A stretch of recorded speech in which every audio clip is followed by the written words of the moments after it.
Remote.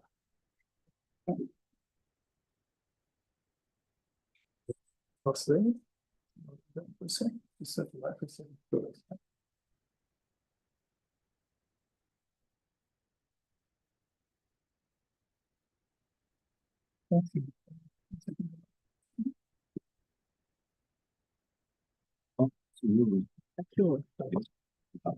Okay, we're just waiting to see whether the audio is going through to the supper room, so just bear with us a little bit. Our mics are very loud at the moment.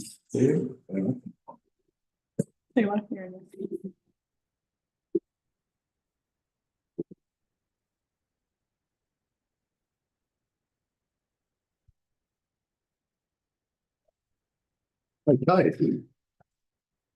Welcome everyone to the meeting, 13th of May 2025. I'll go through the live stream again. So in accordance with the Council Meeting Administration Policy, this meeting will be recorded and live streamed to the general public. The recording will remain available to the public for 6 months. If you'd like to leave prior to the live streaming, please do so now. If you have any questions, please contact the Governance Department. The safety announcements, evacuation details and information are located on the wall near the entry to the chamber. In an emergency, an alarm will sound. Wardens will assist with your evacuation from the building. If directed, please evacuate in a calm and orderly manner via the reception area. Go directly to the evacuation point in the car park beside the town hall. Please turn your phones off if you haven't done so already, or to mute, please. The audio video recording's on. I believe so, yep. Righto. I now declare the meeting open at 3:09 p.m. And just to reinforce what I said out there before, for the benefit of the councillors, so due to the anticipated large number of people attending our council meeting today, we've made provisions to accommodate everyone. This will mean a few changes to our normal processes. We've done this to make sure everyone has a chance to participate in the meeting. Public question time is for questions only. Debate or discussion about questions or answers is not permitted. A limit of 2 questions per person applies. A 3-minute limit per person will apply, and I do have a trusty counter in front of me, which is brand new today, so it gets christened today. So for the planning application for 328 340 Porters Bridge Road, Reddy's Marsh, representatives wishing to make a statement will need to notify Anthony and Linda, which I'm sure you've been told that in the supper room. A limit time of 3 minutes per person will apply. Please try and we'll stick as good as we can to the timelines. And as previously stated, the State Government's Environment Protection Authority, TAS, and the EPA are the regulatory body responsible for the assessment of matters including air quality, water quality, noise emissions, natural values, weed and disease management, waste management, dangerous goods and environmentally hazardous substances, decommissioning and rehabilitation. Council is not the regulatory body for these aspects of that particular planning item. So apologies, we have no apologies, that's good. Moving over the page again, I go to acknowledgement of country. I begin today by acknowledging the Palator and Panahia past peoples, the traditional owners and custodians of the land on which we gather today, and I pay my respects to elders past and present. I extend that respect to all Aboriginal and Torres Strait Islander peoples here today. I'm now looking for a confirmation of the minutes, which is on page 7 of the last meeting of the 8th of April. Somebody, Councillor Loader, thank you. Seconder. Councillor House. Any discussions, councillors? If not, I'll put the motion. All those in favour, please say aye and raise your hand. That is unanimous. Thank you. Declarations of interest. Are there any declarations of interest from councillors, General Manager? Yes, there are, Mayor. We have 2. We have one from yourself for item 12.1 and one from Councillor Smedley for item 15.1 today. Thank you. Moving over to the Councillor Workshop report, which is on page 8. Reports included in the agenda. Then move along to Mayor and Councillor reports, which is on page 10. I'd just like to take the opportunity to pass on the condolences from Council and myself for previous Councillor Jenny Dornoff, and she was also a Deputy Mayor, and she put a lot of time and effort into the Meander Valley, and it's certainly sad to hear of her passing, and she certainly was a mentor to a few of us here today. I don't have any other announcements. Any other announcements, councillors? Councillor Loader. Thank you, Mayor. Along with what I have in the agenda, I also attended the Blackstone Heights Community News Group along with councillors Sinfield and House.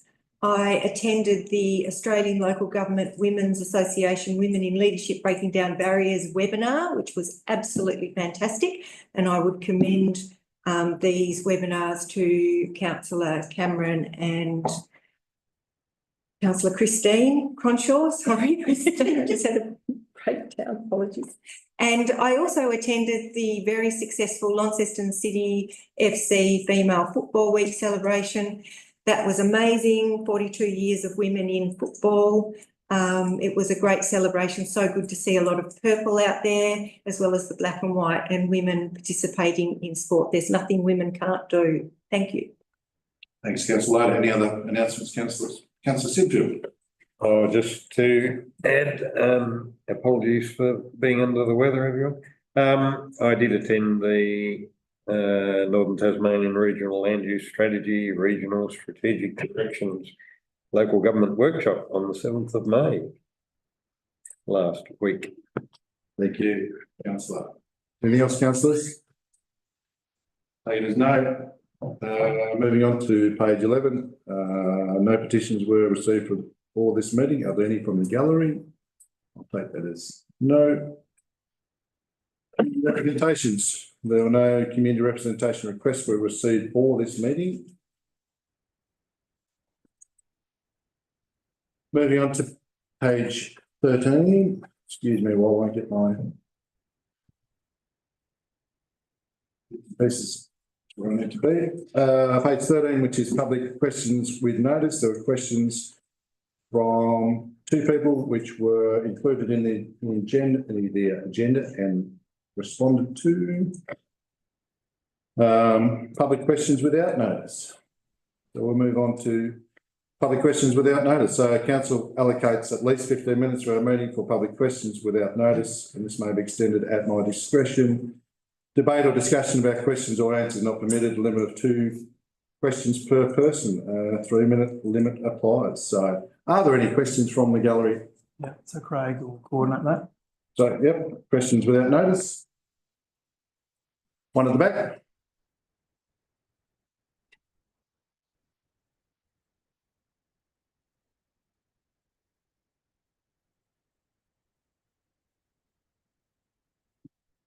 My name's Robin Adams and I'm from Red Mines.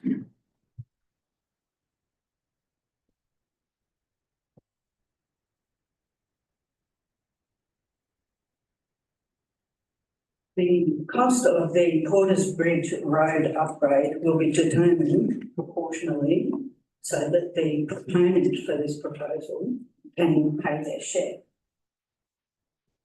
There are 3 other private companies with heavy vehicles who will also use the same infrastructure. Will they each be required to proportionally contribute to that same road upgrade?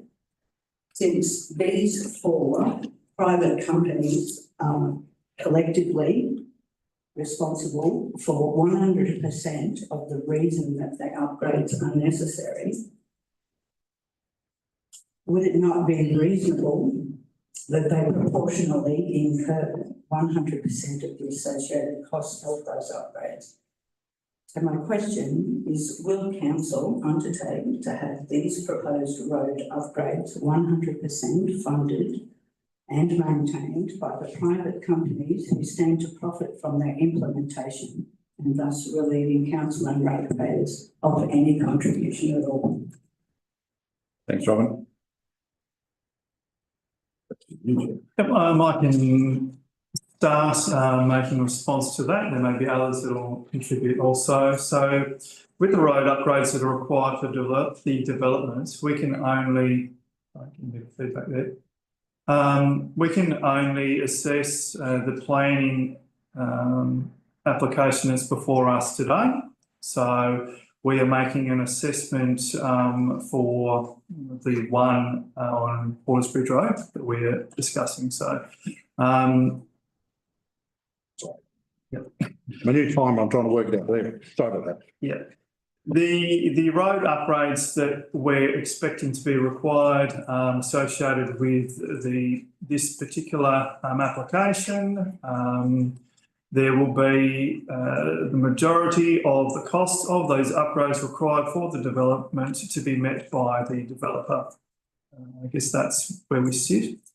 There will be some associated work that we believe council will contribute towards, which will be the minority of those, which are either peripheral to the required upgrades or existing issues that exist. An example being the vegetation of 4 trees that are quite close to the road seal that have been identified by a traffic engineer, and also signage as well. So there will be a smaller amount of works that council will be contributing to, and for the assessment that we'll be discussing today, the majority of the required upgrades are expected to be met by the developer. However, there may be others that the Director Infrastructure Works perhaps contribute. We're satisfied with that. That's the response.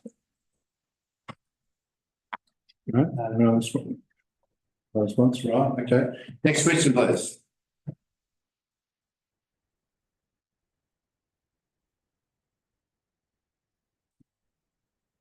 Meander from Meander. So I know that you wouldn't have figures yet, but could you give us a ballpark figure what this would cost ABX? Are we thinking tens of thousands or hundreds of thousands or millions?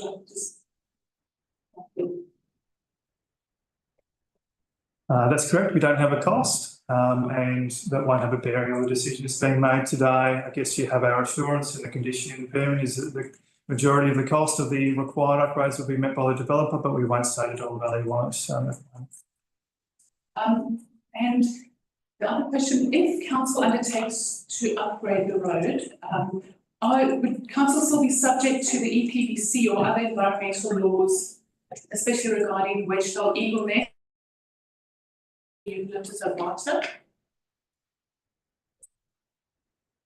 So yeah, council will be required to satisfy for any other road reconstruction job that exists within the community. So we don't believe at this point that it's going to require a planning application, but if it did, it may extend to the requirements you're discussing. At this point in time, we don't believe that a planning application will be required for the road upgrade works, and it'll be managed the same as any other road construction job that council would undertake or manage. So, Thank you, Linda. Any other questions going? Yeah.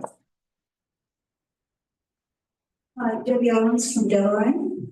My question is in relation to the vote that will be held today for the ABX Bauxite Mine. I have been following all the council meetings since July last year and get the feeling after listening to responses to public questions and questions on notice that the council can only consider matters relating specifically to the planning application when considering the approval of this project. Unfortunately, the Meander Valley Planning Department has recommended the application be approved.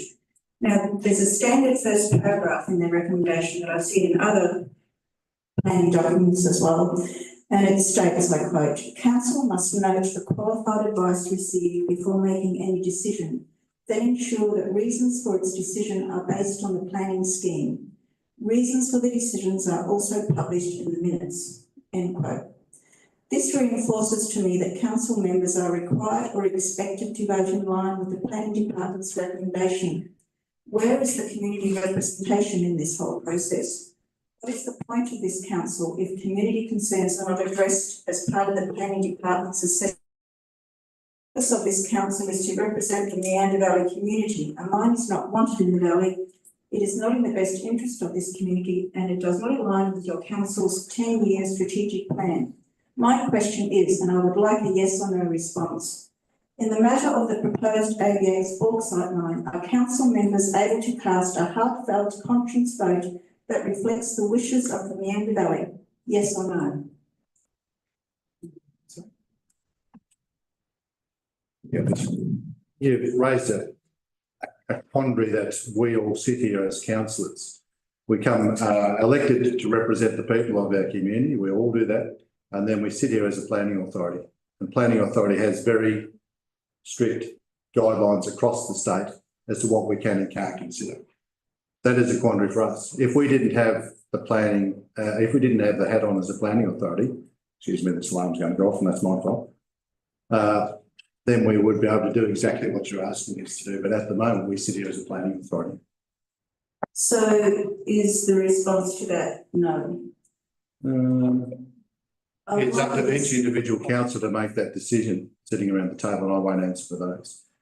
If the question is, because you just had your two questions, so if the question is it a conscience vote? No, it's not. It's our councillors acting in their role as a planning authority to form a decision that's legally compliant and binding with the requirements of that legislation. I've done both my questions, haven't I? Yeah, thank you. Any other questions from the floor?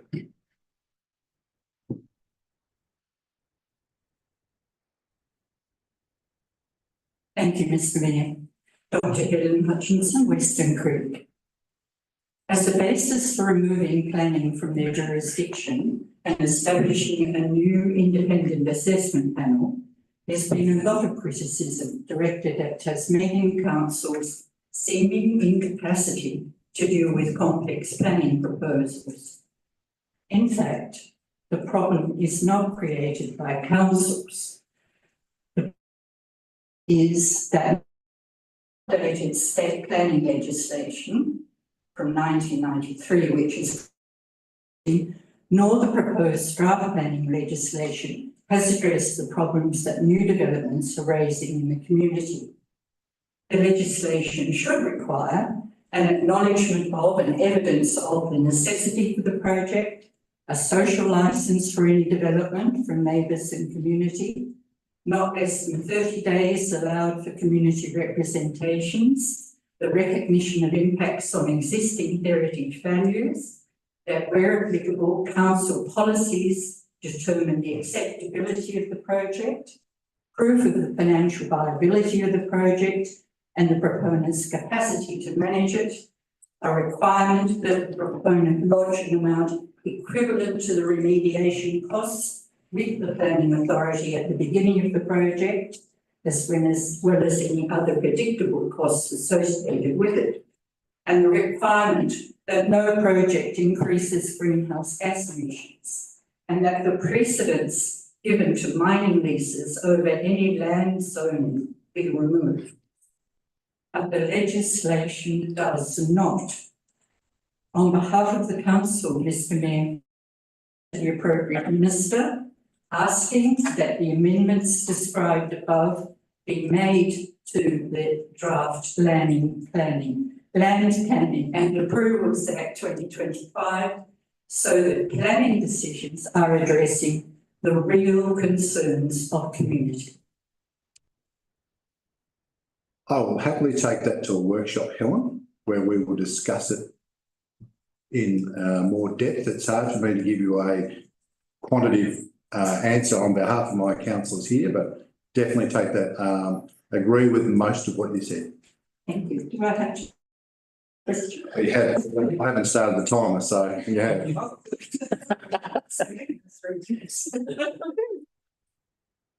So ongoing research has highlighted the damage that heavy trucks do to our road.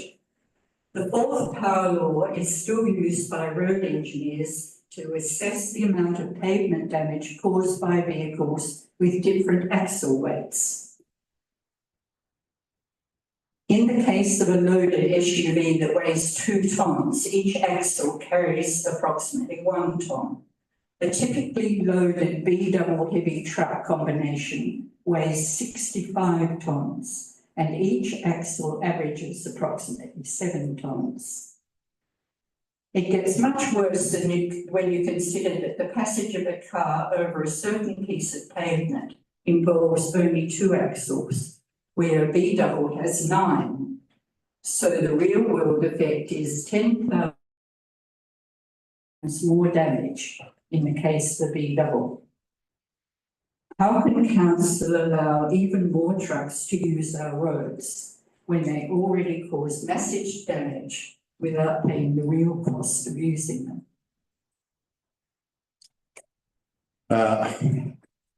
That's a very simple analogy of the amount of weight that goes into an axle. I guess if we were to look at the diverse industries that are across the municipality, we have to look at our agricultural industry as well as for those trying to get their crops out. And I guess we look at our milk industry, our milk tankers and so forth. So I guess if you're wanting less axles on the road, how do we actually get our product out to market? That's my response. So question to a question, that's my response, Helen. And just there are many other ways that I guess the impact of heavy vehicles are mitigated throughout the municipality. I guess from a council perspective, we have roads that we are the road authority. We own and maintain the roads. We have many asset management techniques that we adopt over time to make sure that the safe road environment is maintained. For heavy vehicles, they also have the NHVR program that they need to request the routes and have approval for. So there are other ways that government, both state and local, are sort of managing heavy vehicle movement throughout the state. Thanks, Helen. Thank you. The next person is not so lucky when I start the time. Any other questions? Richard, how are we? Rachel Barley from Golden Valley.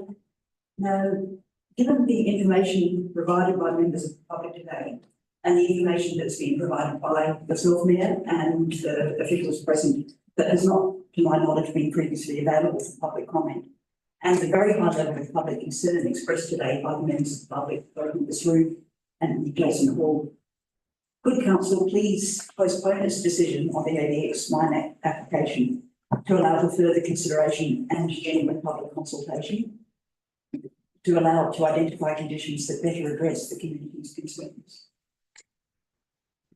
So I can answer if you like. Yes, there actually have been extensions to this point in time. So the applicant has provided extensions of time to get us to today's decision that we're hoping to make.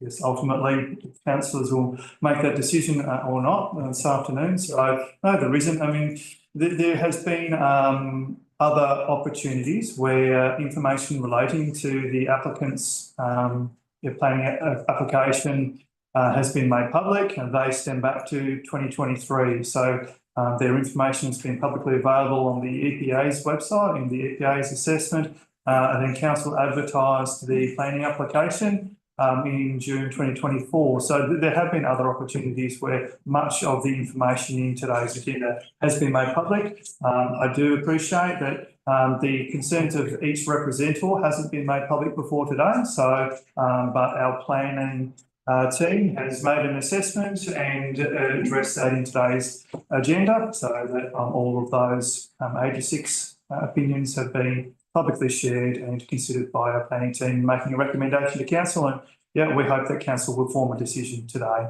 for that application. Thanks, Rachel. He was for very much. On page 26 of the documentation of the agenda, it's got the part 5 conditions, and in 1A, it said that there's a one-off infrastructure contribution to be payable prior to the design and construction work taking place. And then in 2C, it says that the payment for the design work must be made first. And there's no mention there of the infrastructure contribution. My question is, how is one-off infrastructure contribution going to be determined before the design project? The design, so in other words, how can they make payment if the design isn't complete? So thanks for your question, Lee. I think I understand what you're asking there. So the part 5, like the section 71 agreement under the LIPA legislation, can be framed in a whole range of different ways. So it may be percentage based with a maximum cap. So there are other ways other than stating the dollar value in the part 5 agreement. or it may come with different conditions, as in that the contribution relative to the design be paid, and then a hold point before the dollar value determined. So there are many ways that that can be constructed, but I guess the intention of the recommendation to our councillors is that the developer is going to fund the majority of the required upgrades and also the design included.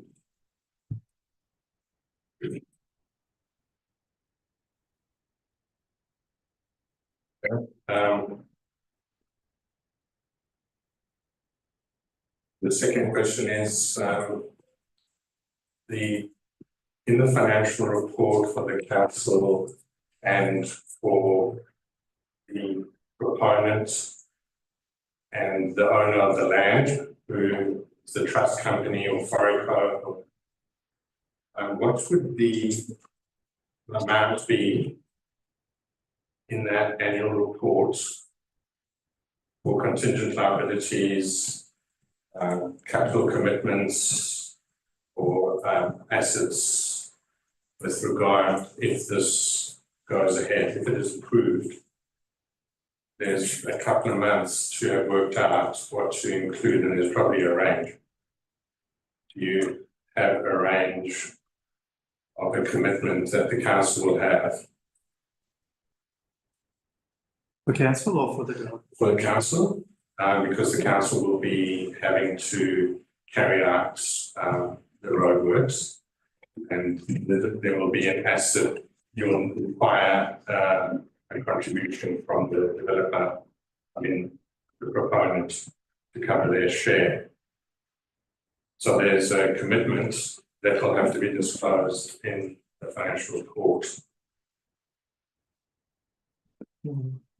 Yep, so from a council perspective, there hasn't been a decision formed at this point in time, because we actually don't have a planning decision that's been made. So we don't have our commitments to a project or the required upgrades relating to the development, which is what we're discussing in the recommendation. So council would need to form a decision around whether a permit condition is going to be approved, and council hasn't formed a decision on any capital project at this point in time. But as with any other decision that council forms relating to the expenditure of communities money, it will be a public decision in a transparent manner. So there hasn't been a decision relating to a capital cost upgrade of Watersbridge Road at this point, but if there is, it will be public. So there will be.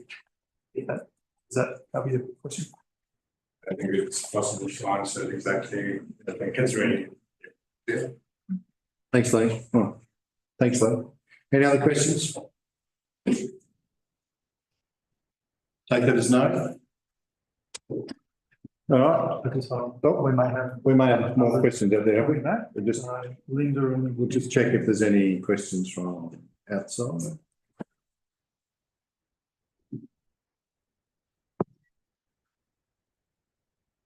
Yeah, okay, yep.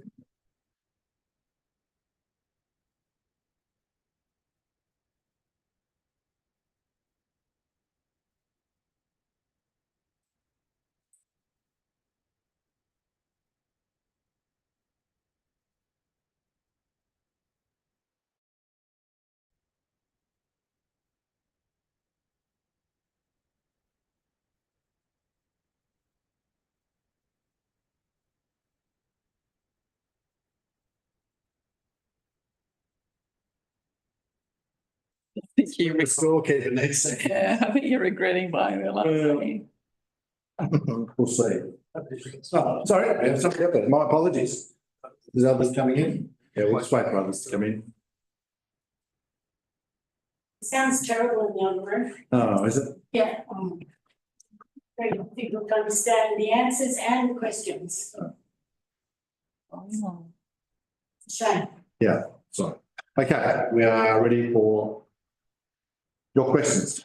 Okay, so you spoke about the EPA. Sorry, Sorry. you've got to give us. My name is Louise Middleton Thanks, Louise. and I live in Shirley. Yeah. So you spoke about the EPA as the only ones that can make a decision about the air and the water. Yeah, and the animals and fresh air and dust, which I suppose they can. But it doesn't take away your responsibility under the Land Use Planning and Approvals Act. Under section 57, he clearly states, requires council to process applications in accordance with the planning scheme and consider public input. In Schedule 1 of the Planning Approvals Act, you have to outline the objectives for sustainable development, environmental protection, and community wellbeing. This is legislation, so we can't just pick and choose which legislation we like and which we don't. Because under the Tasmanian planning scheme, your zone provisions, like you could put up a very good argument that bauxite mining in rural and agricultural zones is not appropriate. You could put up a solid argument.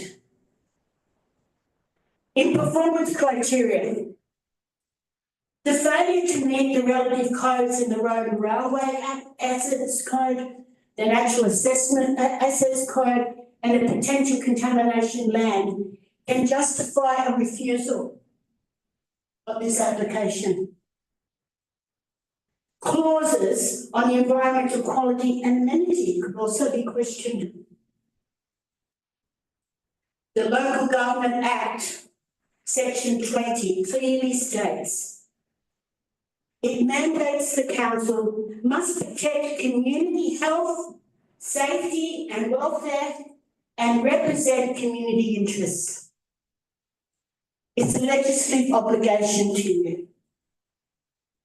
And also state policy on the protection of prime agricultural land.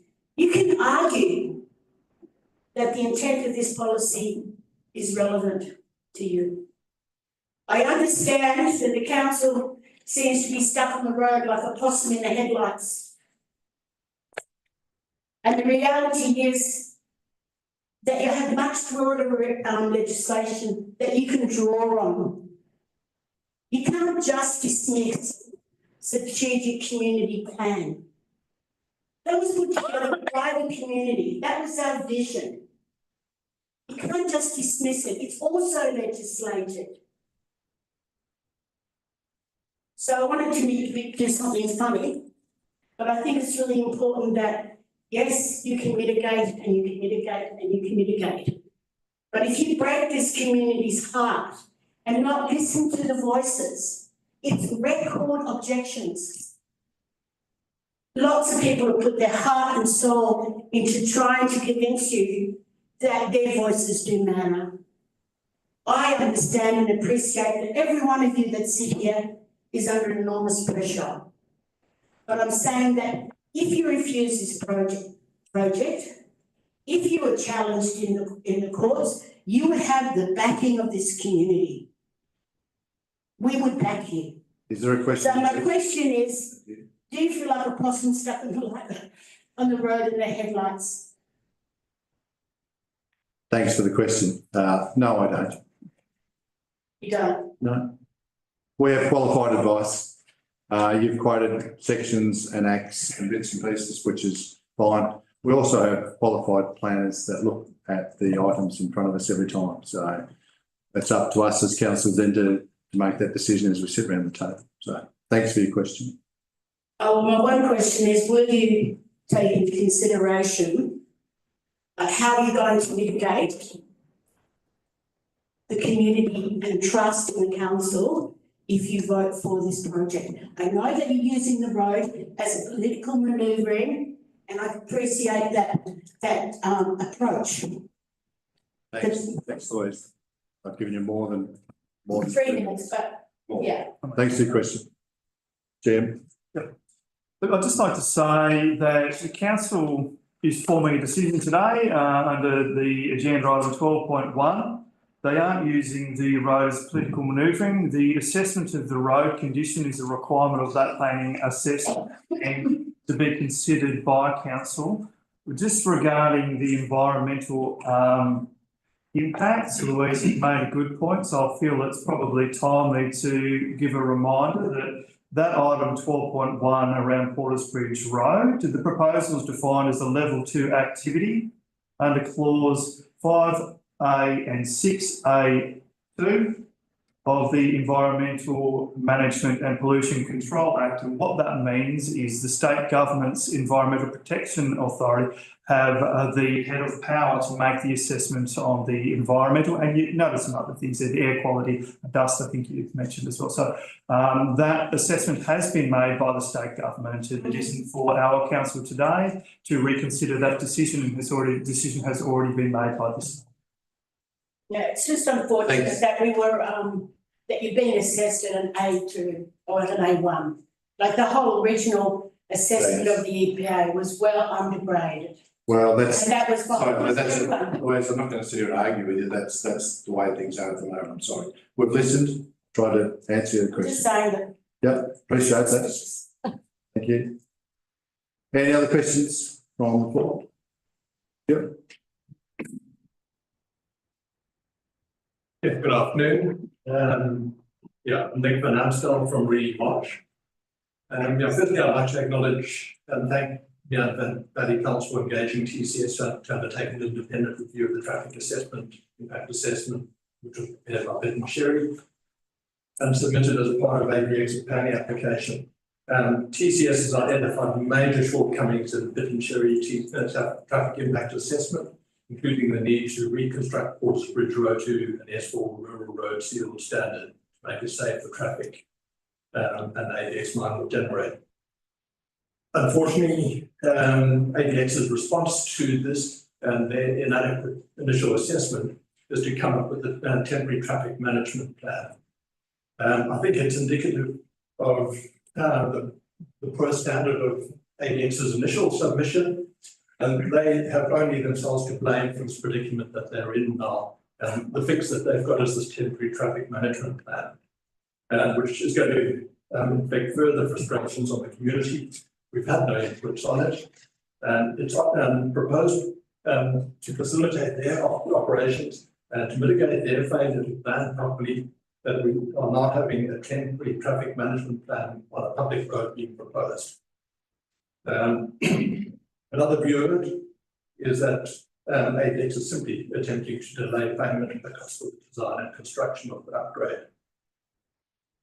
Given ABX's record at Bald Hill, Council strongly urged to exclude the temporary traffic management plan from the agreement that had been recommended to Council by the planner.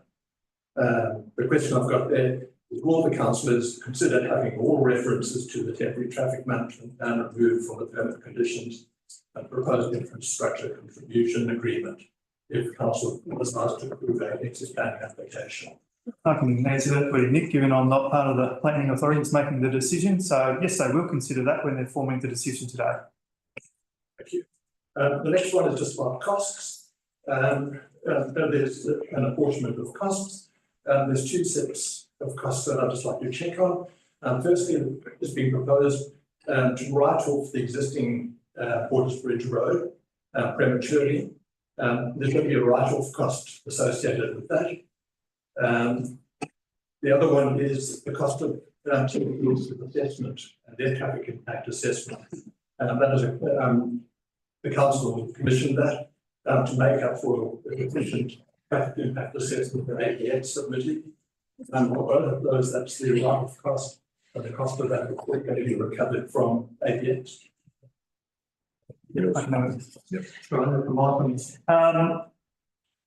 So I'll just talk about them separately there, Nick. So the second one that you mentioned, the cost of our engagement with TCS, I guess that was twofold.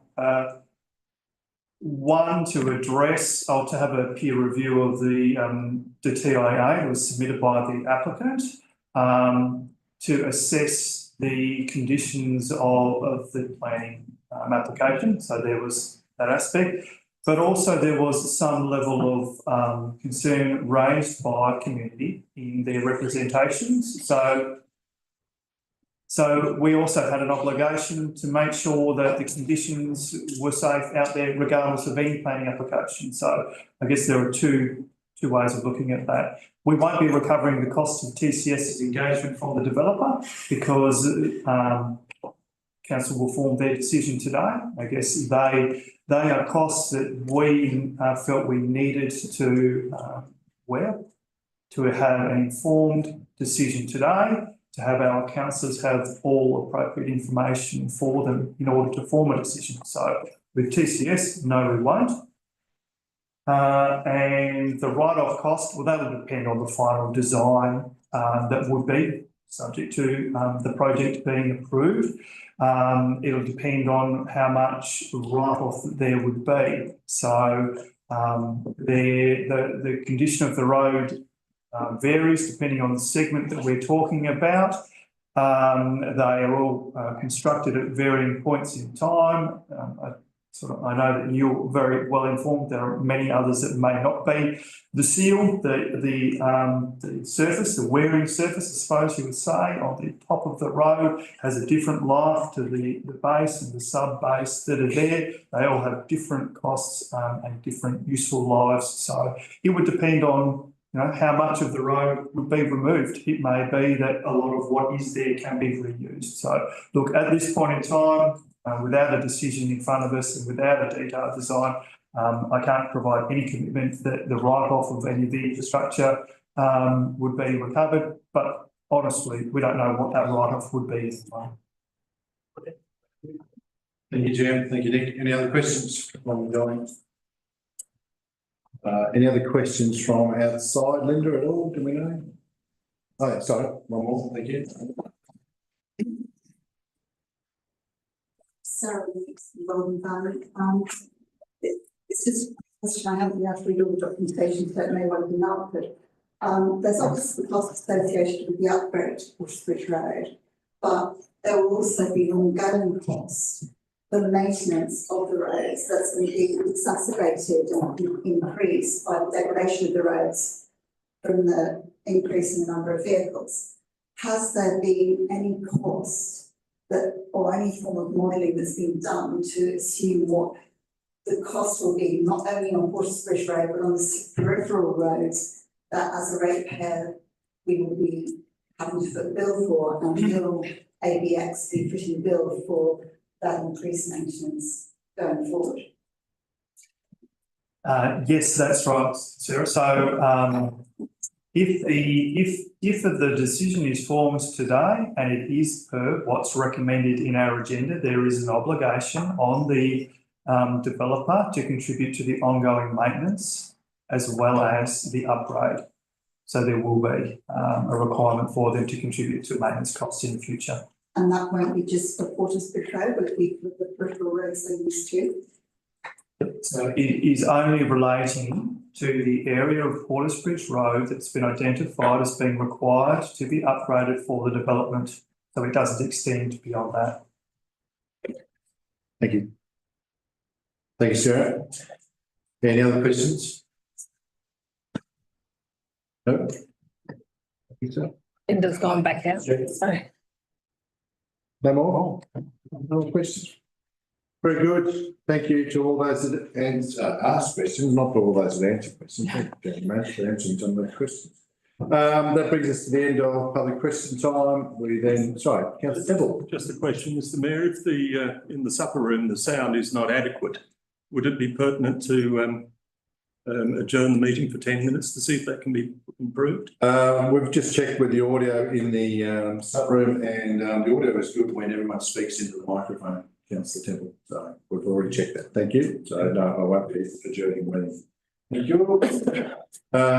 All right, so we'll move on to page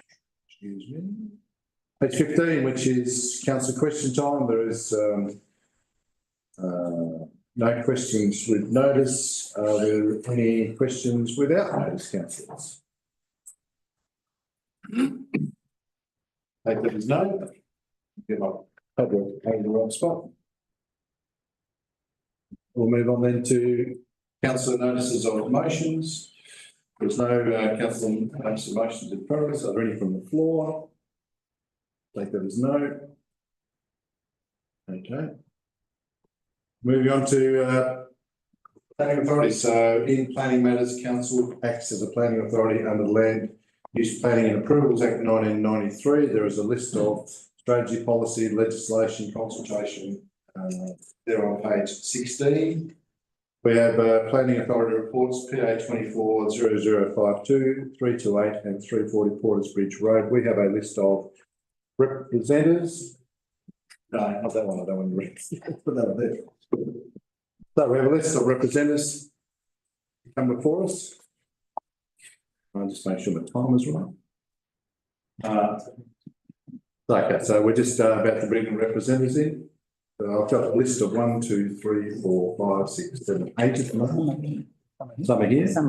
Well, we'll just wait for door to open and close. Yeah. That's all Robin is. So Robin, could Sorry, John. Were there any declarations of interest in this matter? Already been read out at the start of the meeting, yes. So, Robin's here, she's a representative. Yep. To speak. righto. So Robin, if you're happy to speak for 3 minutes.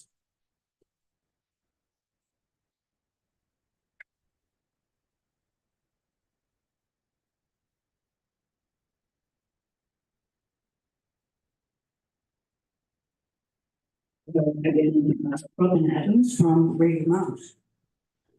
So we're residents of Reedy Marsh, a very low cost, low maintenance region of the Meander Valley. The majority of us own vastly more than 1 hectare and we pay our rates accordingly. But we pick up litter, we remove roadkill to improve road safety. And we generally view this arrangement as a partnership. In early September last year, a storm event swept through. We residents cleared the trees from our local roads when it was safe for us to do so, and we removed debris from clogged gutters to reinstate flow.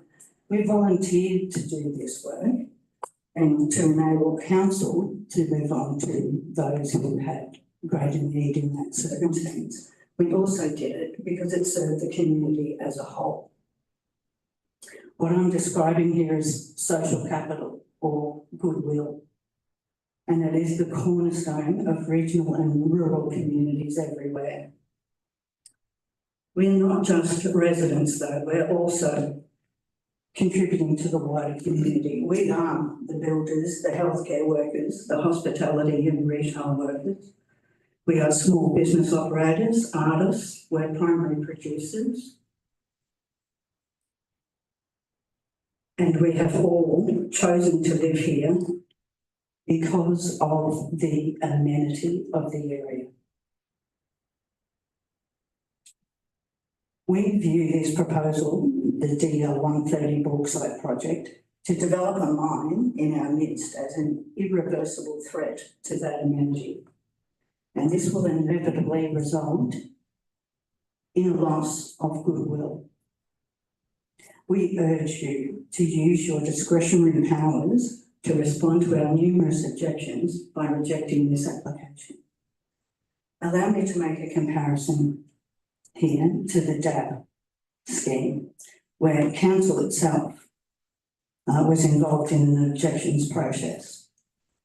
Were you worried about the power that you have in the local community being diminished and sidelined, silenced, rendered redundant?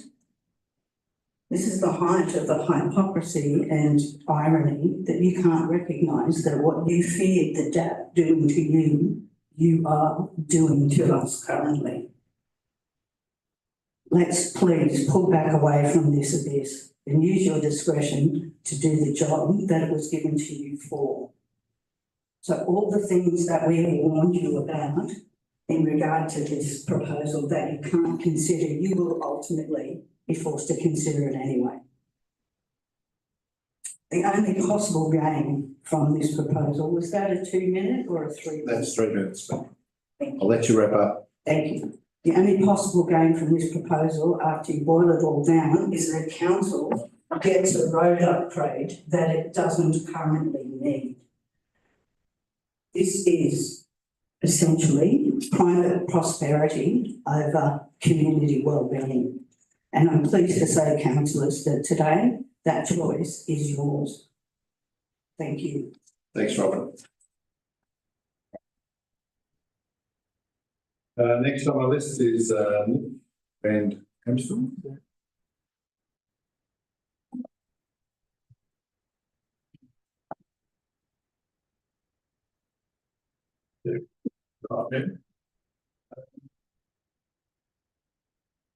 Council has engaged TCS to undertake a traffic impact assessment of the zone. And that impact assessment has identified major shortcomings of the Sherry traffic impact assessment, including the need to reconstruct Porters Bridge Road to a S4 rural road sealed standard to make it safe for the traffic ABX mine will generate. I'm concerned that ABX, in response to this, has submitted a temporary traffic management plan, which is recommended for inclusion in the Part 5 infrastructure contribution agreement, and urge council to consider deleting this recommendation from infrastructure contribution agreement and any reference to the temporary traffic management plan and the permit conditions. The basis for this is that it's ABX's lack of community consultation and its inadequate traffic impact assessment that have delayed the planning process for its proposed bauxite mine. If ABX had undertaken and included a proper traffic impact assessment in its original planning application, the need for upgrading of Porters Bridge Road would have been identified much earlier, and the design for this could have been completed by now, which would have allowed construction to be tendered subject to planning approval being granted. If a temporary traffic management plan was still considered necessary in that proper submission, ABX could have included it as a mitigation, as a measure for mitigation in the traffic impact assessment for council and the public to consider. ABX has only itself to blame for its predicament, and now it is proposing inflicting further frustrations on the community with this proposed temporary traffic management plan on a public road to facilitate its operations and its failure to mitigate properly. It's ABX's poor planning that has led to this temporary traffic management plan being proposed. Another perspective is that the temporary traffic management plan is merely an attempt by ABX to delay payment of the cost of the design and construction of the Porters Bridge Road upgrade. So I'd just like to urge the council to consider deleting all the references to the temporary traffic management plan in the matter that they're considering. Thank you. Thank you, Nick.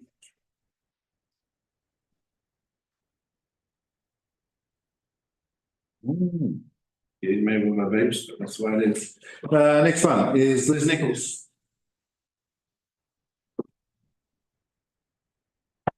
Good afternoon, councillors. My name is Liz Nichols. I'm here on behalf of my family, neighbours, and we are residents of Reedy Marsh.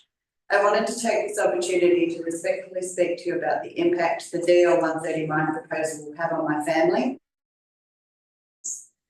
Sean and I have been in this community for over 20 years as a married couple. I grew up in Western Creek, attended Deloraine High School, and returned to this community after completing my university degree. Our family have a beef cattle farm and we breed thoroughbred racehorses. We choose to live in Reedy Marsh because it is a pristine, quiet, beautiful environment and because we wanted to raise our family on a farm. Agriculture brings more than just food. It is a way of life, a way to teach our children what is important, to build resilience, to contribute to our community, and to live a safe, healthy, and grounded life. As part of our business, we distribute wealth to vets very frequently, farriers, trimmers, body workers, dentists, feed companies, studs, contractors, jockeys, trainers, stock agents, cattle transporters, and our local community, only to name a few. We also pay tax, we pay rates. We are part of this community and we contribute to it significantly. This mine threatens our health, our safety, our environment, and our business. It in turn promises absolutely no economic or social benefit to our community and instead is predicated on environmental destruction, disturbance of endangered species, pollution of our precious air, our water, and threatens our health, safety, and right to live and travel in our own community. Mining will justify this destruction through greenwashing statements that claim that they are essential for a carbon neutral future or that they will improve our environment. With all due respect, these are blatant lies. You cannot secure a sustainable future through environmental destruction. It is pure greed, nothing more. AVX's own traffic assessment indicated that at minimum, there would be a serious accident on Portersbridge Road as a consequence of the mine every 7 years. These serious concerns were echoed in your traffic assessment. We are not talking about faceless, nameless lives. We are talking at a minimum of 3 families injured or killed for the sake of some low-grade bauxite for South Australia's concrete industry. Our family has recently been touched by such a trauma. We lost our niece in a traffic accident 18 months ago, and I would not wish this loss on anyone. We are not talking numbers. We are talking devastating and lasting trauma for real families in our beautiful community, and for what? AVX, leave our homes alone, leave our community alone. Our community has resoundingly and emphatically spoken, you will never be welcome here. With respect, Mr. Mayor and councillors, I implore you to keep my family and our community safe, to categorically reject the DL 130 bauxite mine proposal. Thank you. Thanks, Liz. Thanks, Liz. Next over, David Maddox.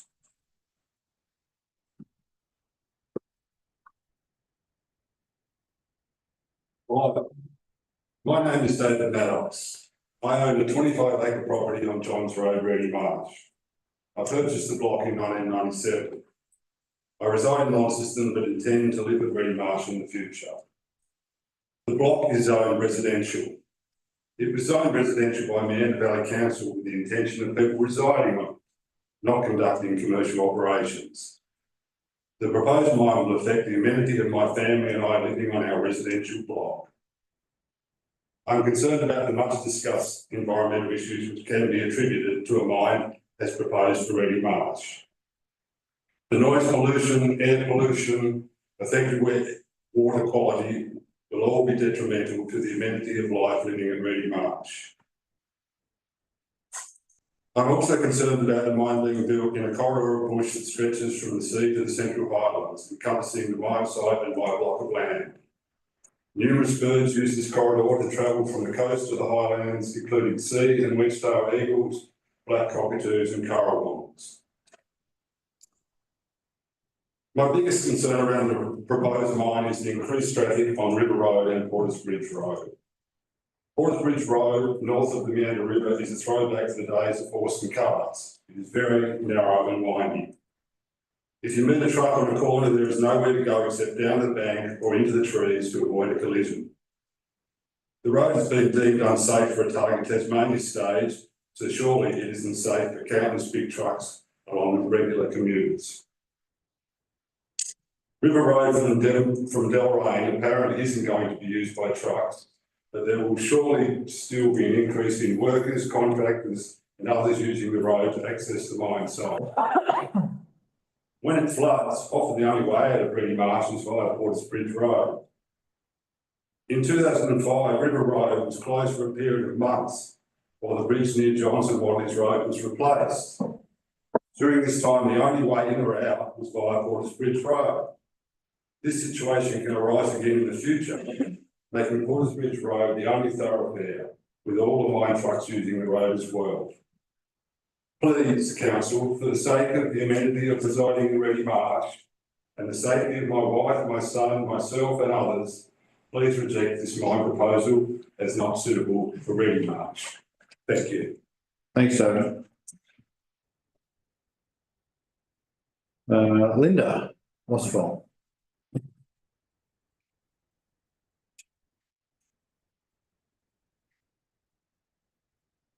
I'd like to thank you and the councillors and the general manager, the town planners, all the staff at the ABC. You've worked so hard for many months on this and you've been very kind and patient with us. Thank you. You know how we feel about this proposed mine. It will threaten our beautiful clean air, our precious water, our wildlife, our way of life, our children's future. And it's just a gateway mine. Other mining companies have said in so many words, that if this mine goes ahead, they intend to jump on the bandwagon too. I know that you must share some of our concerns because you also all live in the valley. My ABX has upgraded the application several times and they've improved it hugely, but it will still have an impact on us. There's no way around it. They'll destroy whatever land they mine because that's what happens with mining. It's impossible not to. They've upgraded their road report, but the road authority have said that there's still 6 major concerns. Uxbridge Road is not fit for purpose, and that's the one thing that you can rule on as council. So you get to vote on this. We have great respect for the town planners. You've done a huge amount of work in a very short time, and we really appreciate that. But with all due respect, if one has to ignore your own opinion, if you have to ignore your own thoughts, your own fears, if you have to ignore what the community has asked you overwhelmingly, if you're compelled to vote yes to whatever the town planners have recommended, then it isn't really a vote at all, is it? So please, we beg you, do the right thing, make your vote count. The only thing that you can vote on is the road. The road authority has said the application is inadequate, not fit for purpose, so please vote no. Thanks, Linda. Thanks, Linda. Mayor, I've got Margaret Graham, Yes, the neighbour. Please, yes, you can, yes. So, statement from Margaret Graham from Wadley's Road, Reedy Marsh. I'm 75 years old now, and my time here is waning. I strongly believe that it is our duty as citizens and leaders to lay a safe and prosperous future for our children and grandchildren. I urge all council members to think of their families and the generations to come. These children are our future, and it is our duty to ensure that the beauty that is Tasmania is there for them to enjoy throughout the generations. My husband and I came for a holiday way back in 2006. We enjoyed it so much that my husband said Tasmania felt like home. The next year we moved to Port Huon. Reedy Marsh is our home now. We wanted the beauty and serenity of a rural lifestyle area and are very concerned that our chosen way of life will be strongly affected by this mine. Industrial noise, drinking water, and land contamination, loss of precious flora and fauna and habitat will affect all our lives detrimentally. Our health and the health of our grandchildren may be at risk. The land chosen for this mine is prime agricultural land at present, but it will not be after the mine leaves. What will our properties be like by then?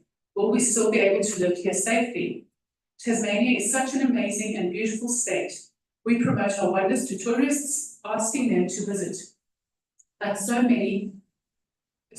us, many will consider staying to enjoy that wonder. I ask that each council member consider this matter carefully and to be diligent in protecting our way of life and the life of our families to come. After all, this is why we chose to live here. Thanks, Linda. So on my list, I've got Lee, Ralph and James. Is any of those here? Yep, please. Whoever's up. Yep, James, sorry, James, step up, sorry.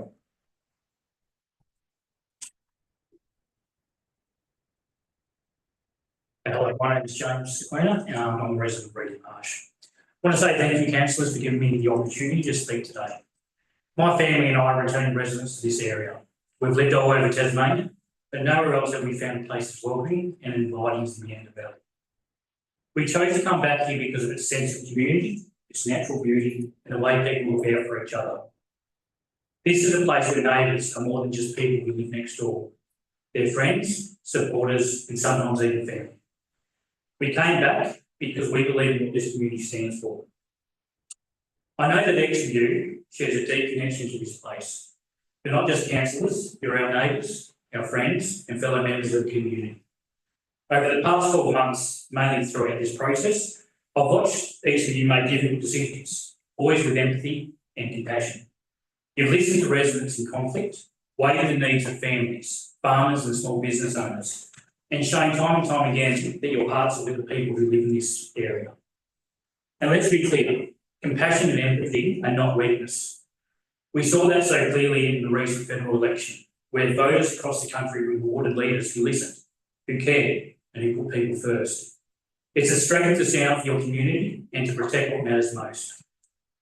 And that's why I'm asking you today to draw on that same compassion and connection. to say no to the proposed bauxite mine at Reedy Marsh. Yes, the planners have recommended approval, but a report doesn't capture what it's like to watch your children play under gum trees, to see the morning mist rising over our paddocks, or to pause and watch eagles soaring high into the sky. It can't measure the peace of mind that comes from knowing our air, our water and our land are safe for the next generation. The mine might only operate for 20 years, but the impact on our way of life, our environment and our sense of community will last much, much longer. This isn't just a temporary inconvenience, it's a fundamental change to the place we all love. And let's be honest, this mine has no roots in our community. It's not a project that grew out of a local need or desire. The people who stand to benefit are not the people who elected you, who you run into at the shops or who you wave to as you drive by. Local representation means standing up for the people who live here, who care about this place and have entrusted each of you to make decisions on their behalf. I know this isn't easy and there are pressures and arguments for both sides, but I urge you, follow your hearts as you have often done so in the past. Remember the compassion you've shown and the responsibility you carry for those who inherit this land after us. Today, you stand at a crossroads. One path leads to short-term gain for outsiders. The other preserves the heart and the soul of the Meander Valley for generations to come. This is your moment to show what true local representation means. To stand with the people who live here, who love this place, and who entrusted you with its future. Each of you were not elected as planners, but rather as councillors and people first, who would act with integrity, compassion and consideration. So before you make your decision, I implore you to ask yourselves this. When you look back at this moment, will you be able to say that your decision protected the community you love and honour the trust of the people who call this valley home? Thank you for listening, and I hope that you have heard my voice, a simple voice which is one amongst hundreds. Thank you. Thanks, James. We've got two others. I noticed Lee's not in, and Ralph. Ralph's not. Ralph's not in. But do you want to speak, sir?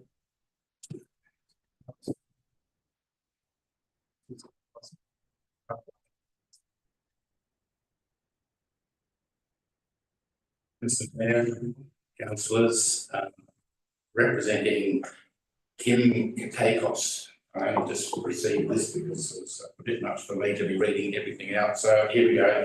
And it's from a ratepayer landowner in Reedy Marsh. And he wishes to reiterate his objection to the proposed bauxite mine, which you've probably heard many times now. Very concerned about the impact on the community, the residents' health and well-being, the impact on agricultural practice. All are concerned because of the probable toxic impact from bauxite mining. It expresses a strong concern about the fallout of bauxite dust and the inhalation by people and livestock of the residues. And the toxicity that may have and the long-term impacts that would have on the health of the community.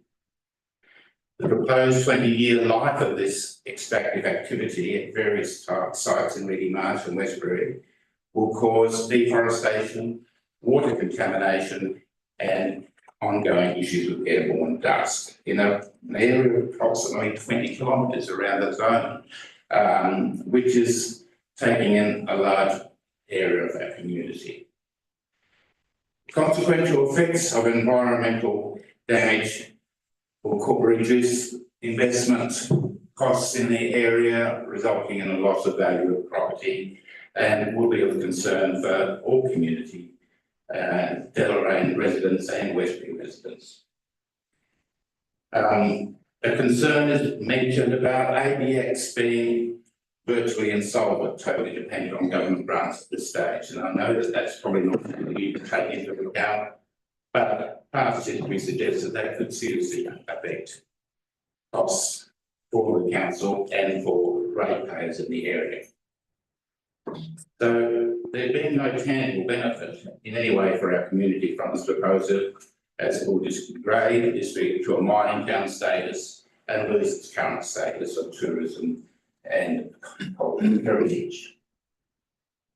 For myself, slightly separate from this, I've been a resident here for 23 years with my wife and raised 4 children here. We've found this place to be a very beautiful, welcoming environment. I would like it to stay that way and not have to live in concern in the future for our health and well-being. I trust in you to make a good decision. Thank you, but you didn't give us your name when you started. Well, Mark Aldrich. Thank you, mate.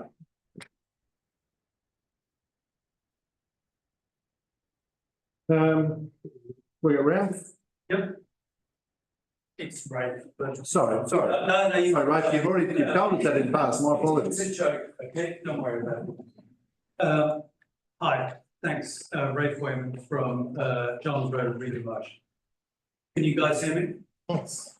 Following a series of community workshops, you created the beautiful Meander Valley Community Strategic Plan, which has been designated by you as the council's highest level planning document. I repeat, council's highest level planning document. By evaluating the ABX mine proposal in alignment with the principles outlined in the strategic plan and sustainable development network frameworks, you have the opportunity to safeguard the community's values, tourism, natural resources, and the long-term well-being of future generations, which is what the strategy is all about. As the strategy says, our planning services ensure appropriate development which protects and enhances the natural and built environment. Now's your chance to prove it. The ABX application itself is riddled with half-truths, inconsistencies and errors. It is the classic product of a failing company with a bad history in mining who are desperate to use the proposed bauxite mine as a doorway to an enlarged rare earth mineral mine. Their only interest is to earn money and save their failing company. ABX are adding nothing to the Meander Valley or Tasmania. No jobs, no income, no secondary industry, nothing.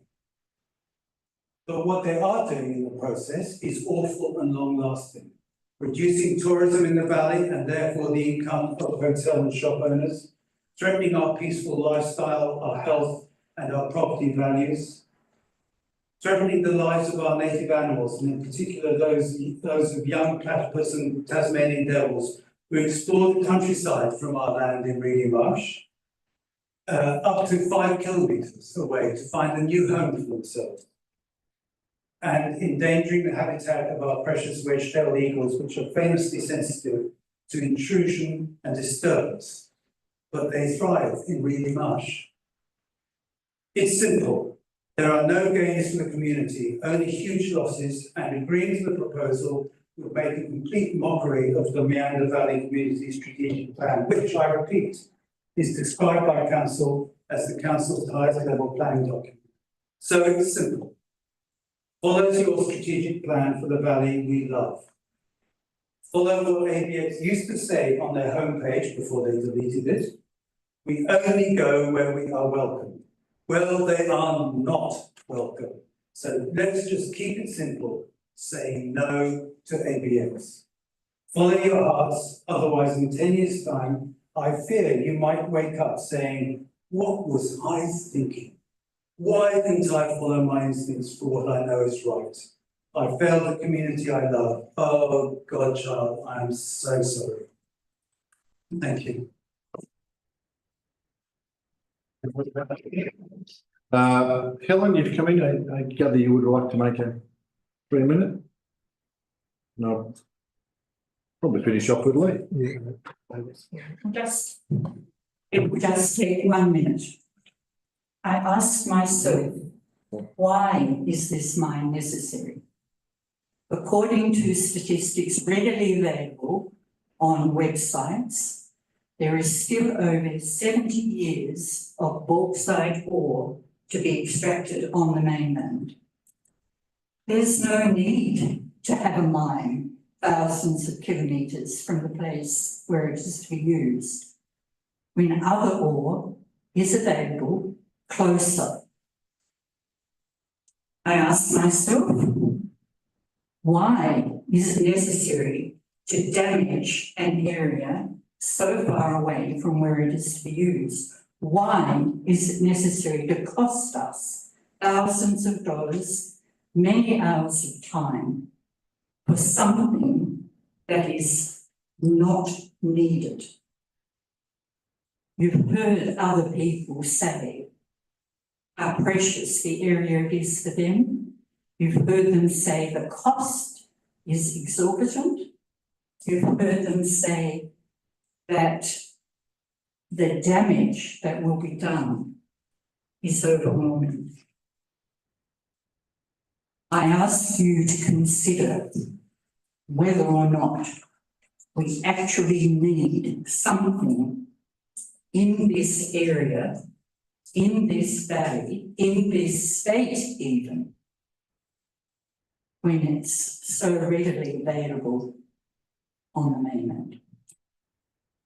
Thanks, Paul. Lee.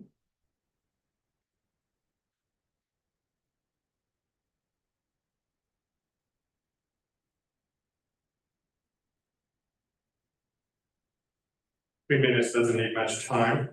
I'm not starting the timer for you, Lee, on this one, so. I've got it all written out, so. The real power of the people and the community is not with those who vote. It's not with those who we vote for in Hobart or Canberra. So, councillors, I urge you, don't let this opportunity to use your discretion to really represent the people in the community that you share with us. Don't let this opportunity go by. Policies and laws that dilute the will of communities needs to be kept in check. The planners are unwitting gatekeepers in this process. We realise that. I know this. I am an accountant, so I know what it's like. But we do appreciate the amount of work that the planners have put into this process, and must have been many hours of having to try and juggle and fit things into place and update things. But now, as the councillors, you have an awesome opportunity. ABX will spin artificial concepts like renewables, or delivering on government promises, or solving the housing crisis, or employment, or securing our economy or our strategic resources. They will say, do you have a mobile phone? Do you have aluminium cooking pots or aluminium windows? They will try and guilt you to even thinking about rejecting this application. With all due respect to ABX, if you let a child play with matches, they will burn down the house. Campbelltown, Tasrail and others fell for those promises back in 2014. Within a year, the mine was in care and maintenance. The promised 1.5 to 2.5 million tonnes over 5 years turned into less than 200,000 tonnes. The problem? No market for the low-grade bauxite. Tasrail, who geared up for the failed tonnages, had to write off over $2.5 million. ABX left the town in a trail of bauxite dust on a very wobbly West Street. Their method of operation hasn't changed. They have going concern issues. They are a 2-penny stock company, adding up to about $10 million of hot air. They tried again in Fingal. They've been trying on the mainland with bauxite. Their motto of only operating where they are welcome is proving to be a problem. Orico has overwhelmed them, and so now let's scratch up to 60 hectares of perfectly good topsoil for some dusty, low-grade bauxite in Reedy Marsh. Let's hijack Porters Bridge Road and ship that bauxite all the way to Adelaide. The neighbours of that area are not happy. We aren't happy. Parents drive their kids to school on that road. So do the sustainability claims still stack up? Their plans didn't work before and they won't work now. Renewables, such an artificial greenwashed concept, while the residents of Meander Valley and Reedy Marsh know what real renewables are. We live where we do because every day we witness true renewables. The call of the wedge-tailed eagles soaring in the clear open sky, the sound of a wallaby beating his tail on the ground, the eerie screech of the possums, and sometimes the demented growl of a Tassie devil. That's only what we hear, but there's a certain comfort in knowing that there are crazy wombats, secretive squalls and rare toms, potoroos, antechinus, and this is only scratching the surface. They say the devil is in the detail. Councillors, there is much detail in this assessment. ABX has had to improve its application over and over, both for the EPA and for the road authority. They say you can't fix stupid. A lot of ratepayers' funds have already gone unnecessarily into this application. This should have never been recommended for approval. So I urge you, councillors, let's cut our losses and see it for what it is and reject this application outright. Let ABX bow out gracefully. You will be doing them a favour. Let them stick to something really worthwhile, their recycling project in Bell Bay. The community has your back and we will support you all the way. Yep. Thanks, Clayton. Are there any other representatives who wish to address the council? I think that is no from out there. No more. Okay, thank you.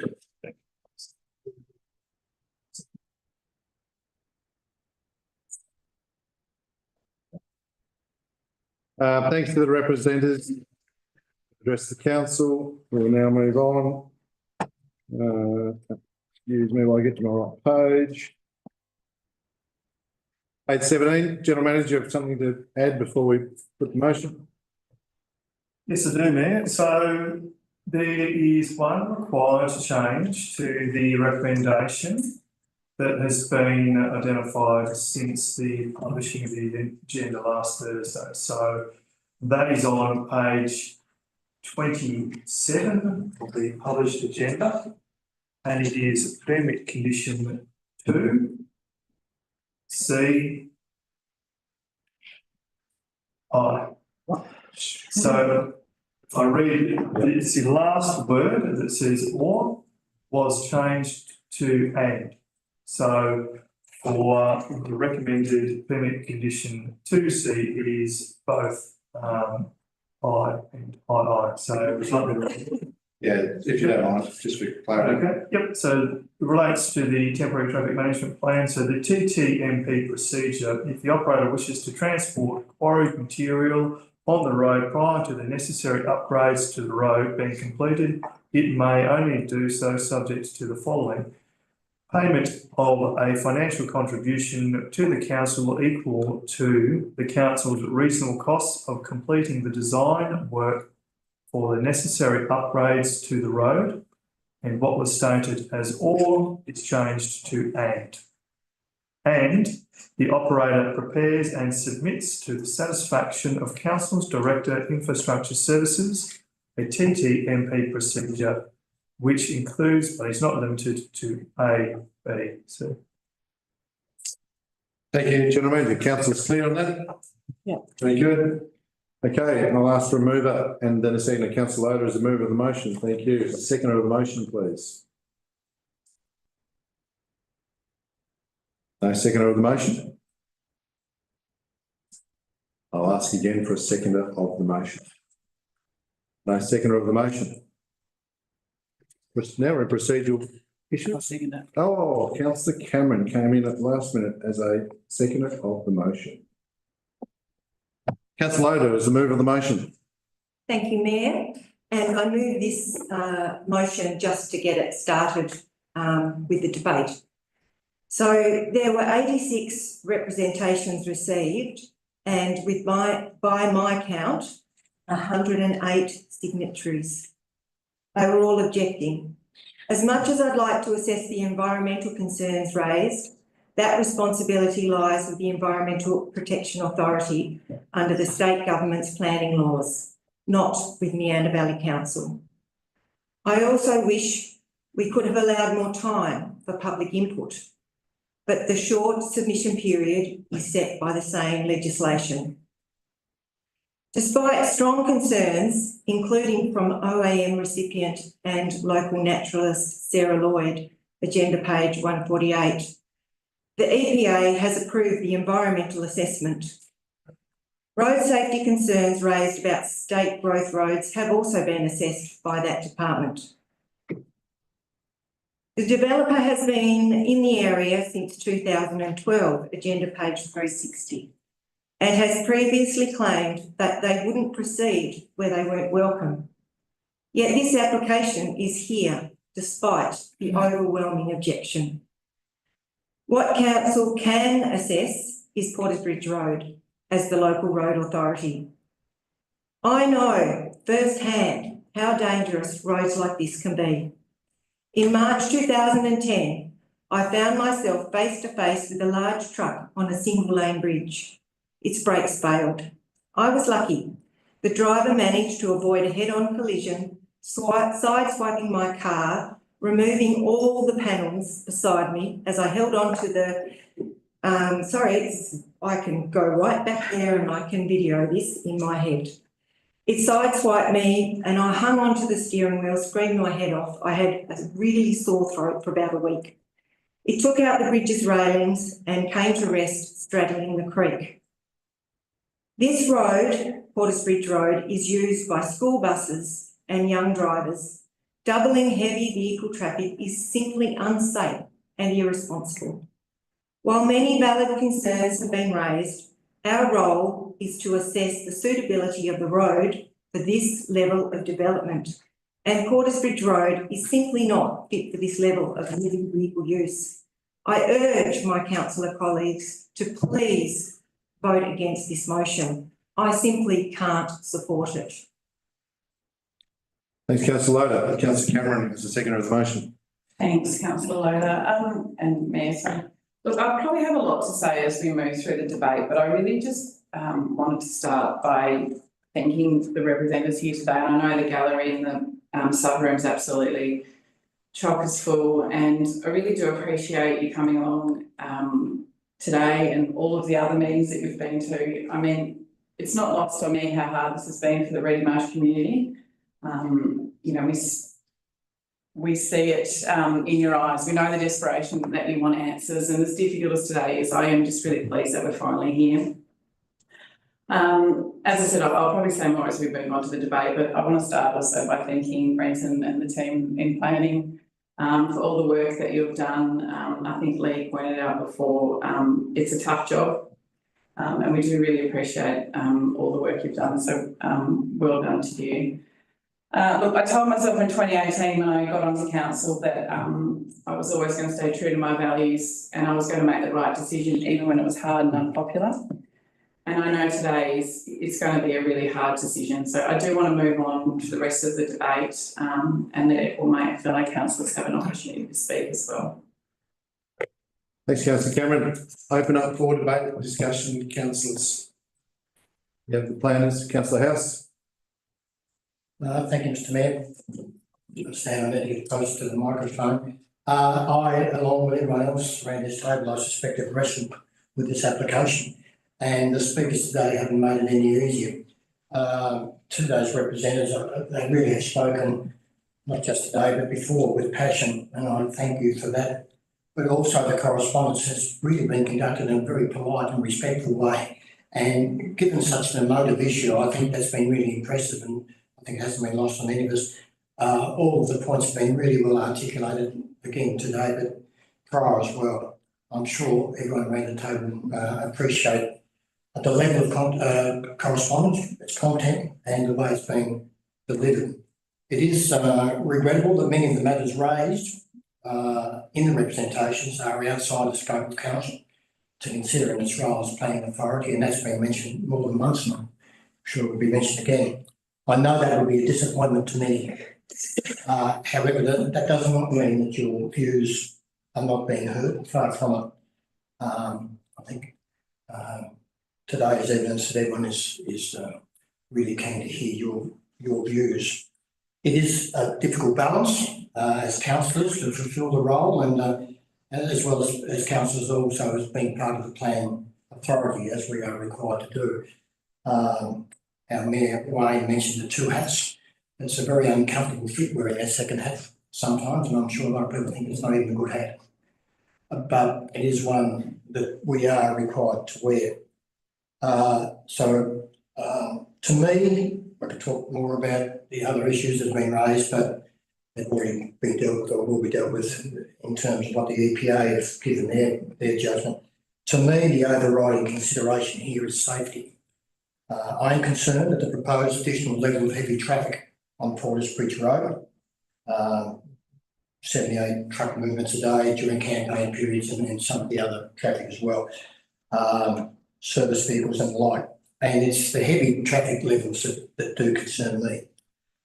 The road, as it is currently, notwithstanding some ongoing maintenance work, is adequate for current traffic levels, but it would appear to me clearly not for the proposed additional levels. The road will need to be upgraded to an S4 level to allow that additional traffic volume. It is my view that this road work should be completed prior to that additional load. I'm having difficulty also with the option of having a TCMP or temporary traffic management plan, which may be in place at certain campaign times for up to 2 years. In my view, not only is this likely to negatively impact road users over a prolonged period of time and the efficiency of the section of the road affected by the one-way shuttle arrangement, but it also allows the additional higher level of heavy traffic on existing roads as well during that period. And some of them might be undergoing roadworks at that time. I don't believe this to be an acceptable increase in risk for all road users during that period. Frustration with the word that was used today as well. So I don't believe this to be an acceptable increase in risk or frustration for existing road users. So I'm having trouble supporting this aspect of the proposal, Mr. Mayor. Thanks, Councillor House. Councillor Dutton. Thank you, Mayor. I want to start by acknowledging two things. First is the work of the staff. It's taken an immense amount of work to deliver this today, so we do appreciate that and thank you for it. It has been tense at times, and sometimes you cop it from the community when you really shouldn't, because you're just giving your advice as you're required to do, so we thank you for that. I'd also like to thank the representatives, and in particular Lee and Linda, for, I guess, leading what has been a strong community push. It feels a bit like the grand final, only it's probably the shittest grand final that we've ever been to. So I want to thank you both for the work you're doing there, and for every other person who has come to the council meetings, spoken to us in person, sent us an email, are watching in the other room now. We do know you're there, and have found a way to make their voices heard and known. We do hear you and appreciate you. With regard to some of the concerns that have been raised, personally, I share those concerns about the impact on the environment, on water, on air. Concerns have been raised about the business stability or feasibility of AVX, and I appreciate all of them. But it is true, as it has been said time and time again, that they are not matters that we can analyse in dealing with this development application, particularly the environment. When the EPA has given their approval, we are subordinate to them in this regard. And so whilst, yes, some legislation does say that we have to turn our minds to it, and we certainly do, I came into this role being very clear that I will do my best for the community based on the powers that I have, and I will never pretend that I have powers to turn things down based on issues such as the environment when I don't have that. That's the EPA that's covered that. I note in the agenda as well that State Growth have stated that they don't have objections to the impact on their roadways and consider it minimal. In terms of the discretions that we have before us, there are a limited few. It has been suggested that because there are discretions, there's automatic ability to reject the application. I wish that it was as easy as flicking a switch. The fact is, when we look at discretions, they are a possibility to approve or reject an application, but they need to be considered in balance with alternatives, such as the TTMP and other mitigating factors. And so on that basis, we are restricting ourselves to looking at the road and the impact on the roadway and road users, and the discretions that apply there. I drove down Porters Bridge Road yesterday. I went onto the site and had a look about it. It's not the first time I've been there, and I just wanted to have one last look before I came here today. Ironically, as I was driving along the roadway into where the TTMP would take effect, I almost had a head-on collision with a ute coming the opposite way and was just a bit too tight around the corner on my side of the road. So it was a near miss, and I think it certainly brought things into perspective for me there. And it is on that basis that in its current state, I can't support this this recommendation, but I do think on balance that this application is likely to succeed, especially if it goes to an appeal. And on that basis, I won't, and I don't say this reflecting on any contribution of any other councillor, but I'm not going to get hopes up chasing a sugar hit saying that I'm going to check this when I believe on balance that it is an application that will succeed regardless. Based on the limited discretions and the ability to mitigate the issues that are before us. So in turning to mitigation of the problems, I am going to foreshadow an alternate motion because I won't support the one that's currently in front of us. And the alternate motion would be to remove clause 2C and all following references to the temporary traffic management plan. And the basis of doing that is, I guess, twofold. The first is that within reference to clause 3.5.1 under P1, the performance criteria, I don't believe that the TTMP that is being proposed can adequately mitigate the risks of the increased traffic that would likely occur under the current development application should the campaigns occur prior to the road upgrades. I believe the only way that we can make this safe is if we upgrade the roads first before any increase in traffic caused by the bauxite mine does occur. I won't and can't reject it outright because I see the road upgrades as being a mitigating factor that will enable road safety and enable the issues that we're facing to be dealt with. But I won't support the TTMP, and I will make it very clear that I view the only way to ensure road safety aims is to first upgrade the roads, and in doing so, make it clear through the permit commission conditions that it is a requirement of the applicant to pay for these road upgrades. And I think that is reasonable. I don't think it is the responsibility of the council or our ratepayers to pay for a benefit of a corporation that is coming into our community. And frankly, if this corporation wants to seek the benefit of our resources, then that is well and good. They have their entitlements at law to do so, but they certainly won't be getting a free ride out of it. We need to prioritise our community safety, and I believe removing the TTMP, ensuring that our upgrades occur first, will be the best way to do that. So I will leave my contribution there, but foreshadow that ultimately. Thanks, councillor Dudley. Open up for discussion, councillors. Any other comments from councillors? You can, if you wish. Anybody else want to make a comment? Councillor. I'd like to ask a question, clarifying question.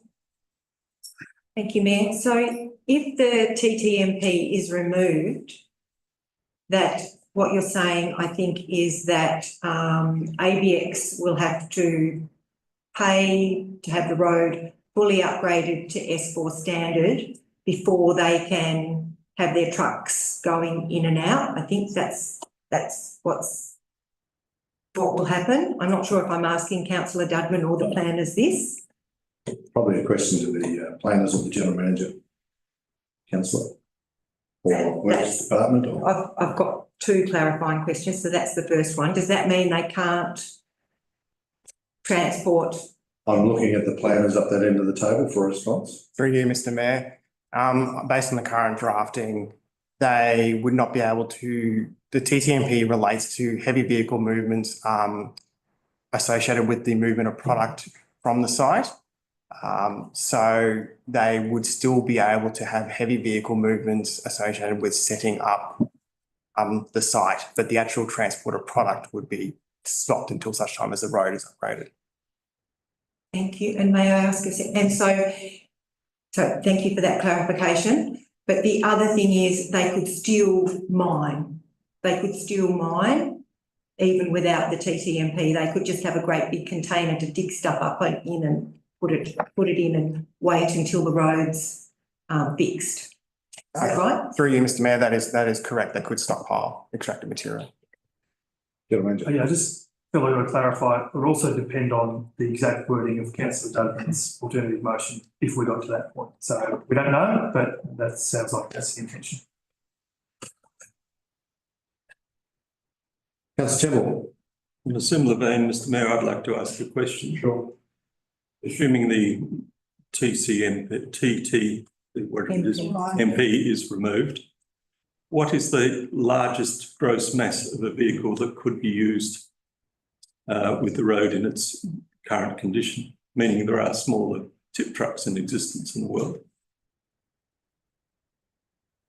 I'm going to throw to infrastructure. Yeah, through you, Mayor. Thank you for the question, Councillor Temple. It will be a 19-metre general access vehicle with a maximum weight of 49 tonnes, is my understanding.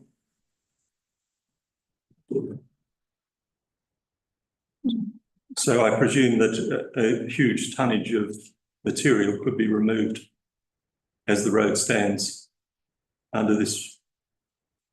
The planners are shaking their heads, so I get them to.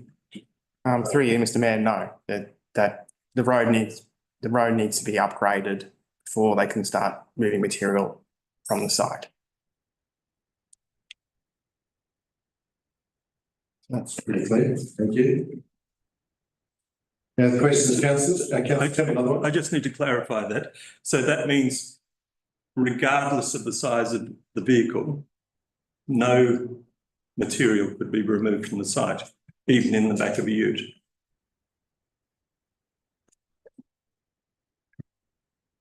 Through you, Mr. Mayor, yes, the condition is quite clear in saying that use of the road and transport materials borrowed from the site cannot commence until the council has completed the necessary upgrades. That's the wording in the recommended recommendation. Move to an alternative motion. Okay. You foreshadowed on alternative motion, councillor Dudman, you haven't moved it, we'll No. onto the vote. Can't at the moment. That's right. Any other questions, comments, councillors? I guess, from my point of view to the planners, if we knock back this process now, that'll no doubt it'll be appealed. I'm suggesting by ABX. And I guess, and this is hypothetical, the chances of ABX overturning our knockback, can you actually hypothetically say what those chances would be, or through the general management? No, we can't, Mayor. So you are right. If the application were to be refused, then there is certainly appeal rights with the applicant to appeal that decision, and then the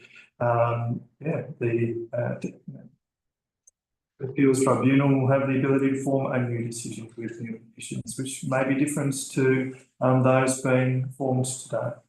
And on the reverse, the same if we approve it, there was obviously appeals rights for those that are sitting around to appeal as well.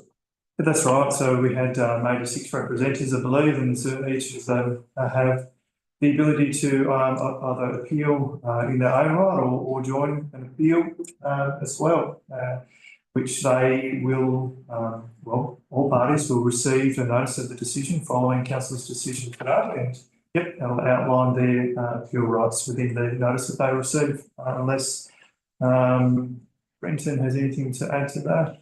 No. Thanks, General Manager. Can I just have a second bite of the cherry on indulgence? You can, Councillor Dudman. Thank you. I just want to clarify, and thank you for the questions that were directed regarding my proposed alternate. That yes, this is about community safety. With regard to your questions about the appeal, that's where I'm coming from with this alternate. I believe that on balance, the proposed development application, whether we like it or not, and largely I think it's not liked, is likely to succeed regardless of the position we take today. And so, as I said at the beginning of my contribution, for me, it's doing the best for the community with the limitations in mind that I have as a councillor. And that's why I believe the TTMP, removing that through my foreshadowed motion, would be the best option to make sure we're maximising community safety and ensuring that the community and the roads are treated the way they should be prior to the commencement, so that we can ensure that we are not ceding safety for profit. And as I said before, I don't believe the TTMP can adequately mitigate the risk of the road in its current state. I think it's well understood that if the road was upgraded to S4, then yes, there's no choice but to accept that it would be a safe road. And so that's what my proposed amendment is about. It's about ensuring that we skip to the part where we're safe for our community to live along that road and operate along that road. I believe that that is an argument that should ABX choose to appeal it, and I have no doubt they will, that we have strong grounds to fight on. I don't believe we have strong grounds on absolute rejection. Thanks, Councillor Dudman. I will agree with you actually on your points that you've raised. Probably the same as every other council sitting around the table since this has been in front of us. We've toed and froed as to do we support, don't we support, well, I'll talk for myself, I suppose. And it's a tough one. We are elected by the members of the community to stand up and vote on their behalf, which we do around this table. But also the second hat comes to play, the planning authority hat, which we didn't really sign up for at the time. And I think, as Louise said before, it's something that the state should look at, to be quite honest. But we want local people to make decisions for local people. And to Councillor Dudman's point, I've looked at it too. If we knock this out and ABX appealed, that will probably get it through without even having to upgrade the road potentially. What I'm looking at is the best outcome for the residents. And while the people in the supper room and the people online are going to say, no, that's crap, well, I'm sorry, but that's just the decision that I've had to make. So I certainly don't want to influence fellow councillors around here, but we've got to look at if it goes to appeal one way or the other, and we've got to look at which is the best avenue for the residents. And unfortunately, or fortunately, this is, as Councillor Dudman has alluded to, is probably the best way forward for my thinking. So I'll open up for somebody else. Councillor Smedley, sorry, I had a hand up. Thank you, Mr. Mayor. Mike, I'd also like to acknowledge the community representation. It's been fantastic support and discussion about this matter, and also for the staff, as has already been mentioned. My concern is really for the mental health of the community. I'm a bit worried about that. There's obviously a lot of angst about this and this whole matter. I'm also more importantly concerned about the traffic safety. As we all know, any road tragedies are something that stays with the community for the rest of their life. So I'm really concerned about that as well. So that's in the first instance, obviously, considering that as the primary consideration. Thanks, Councillor. Councillor Sinfield. Thank you, Chair. I might take that off while I'm speaking. Sorry, I won't get very much erudite or whatever commentary out of me due to my ill health. I'm sorry about that. I was determined to be here if I could be today. I had the opportunity last year to take a couple of trips to WA, and while I was there, availed myself of the opportunity to look into bauxite there, which is certainly on a much grander scale of extraction than it is proposed for here, but nonetheless there are some common themes and traits. And the most obvious one there is that they're extracting in the millions of tonnes a year, and they're not using the public road network in any large or meaningful way to transport that product. It is carted overland tens, hundreds of kilometres by massive conveyor belt system.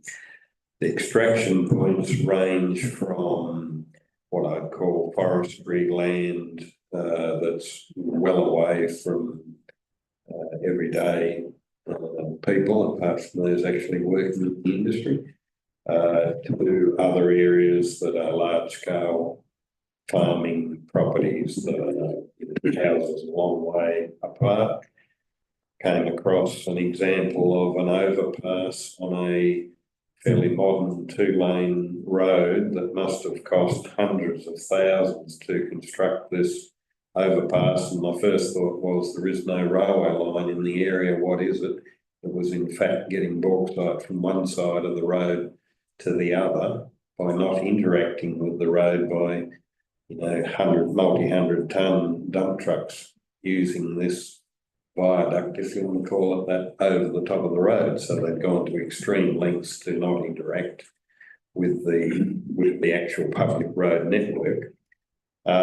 So the roads were in quite good nick. As I say, my presentation today won't be very good, I'm sorry, because I'll jump all over the place. One of the speakers talked earlier about, the incongruence of us asking for DAPs not to exist because we want the local flavour. Well, in defence of our position of that, I would suggest that as a local councillor, I live out in an area where a significant amount of gravel is taken to a whole range of farms for a range of activities, farm laneways to, for dairy cows, etc. And it changes across the year from intense use, multiple truck movements per hour, dog and pig trailer type thing, to just the tandem trucks. And I can cite examples where even a former councillor who had the side mirror on his truck taken off by another truck overtaking him on a dead straight bit of road, where 2 kilometres later the offending truck turned off anyway. So my local flavour in this matter is, I do, whilst you can't account for the stupid, we can put in place mechanisms that as far as we can, prevent the stupid. And in my view, the Porters Bridge Road, one thing that we are directly assessing, I want to see a scenario that if this should go ahead, is that the road is to stand before it happens, not some version that allows something to transpire until we get it to that point.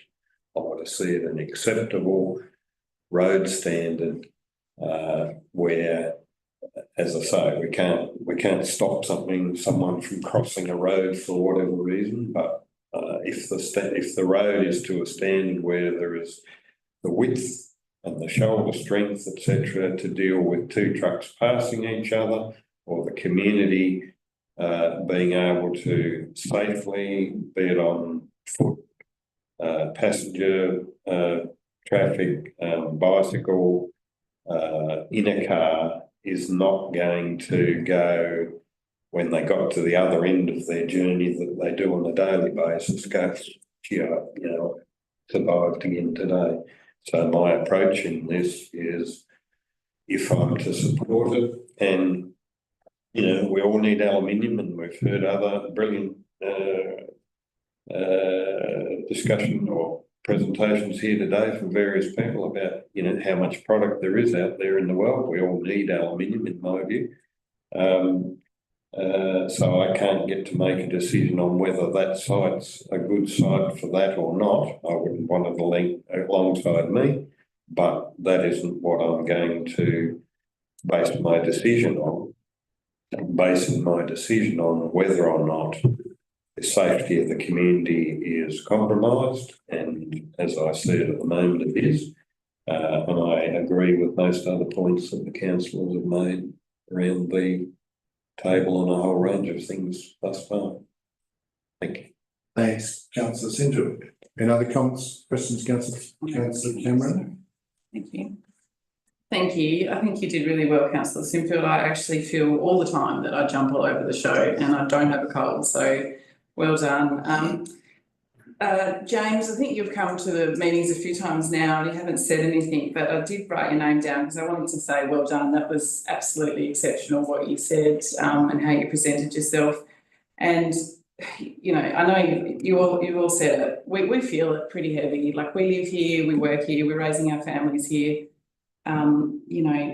Please don't think that we don't feel what you're feeling, but as Councillor House said, we have this really ugly hat called a planner's hat that we have to wear, and it's actually probably not something many people are aware of when they run for council or out in the real world what council's role actually does. But it's a really serious and a really important hat that we have to wear, and there is no such thing as a conscious vote when you have the planner's hat on.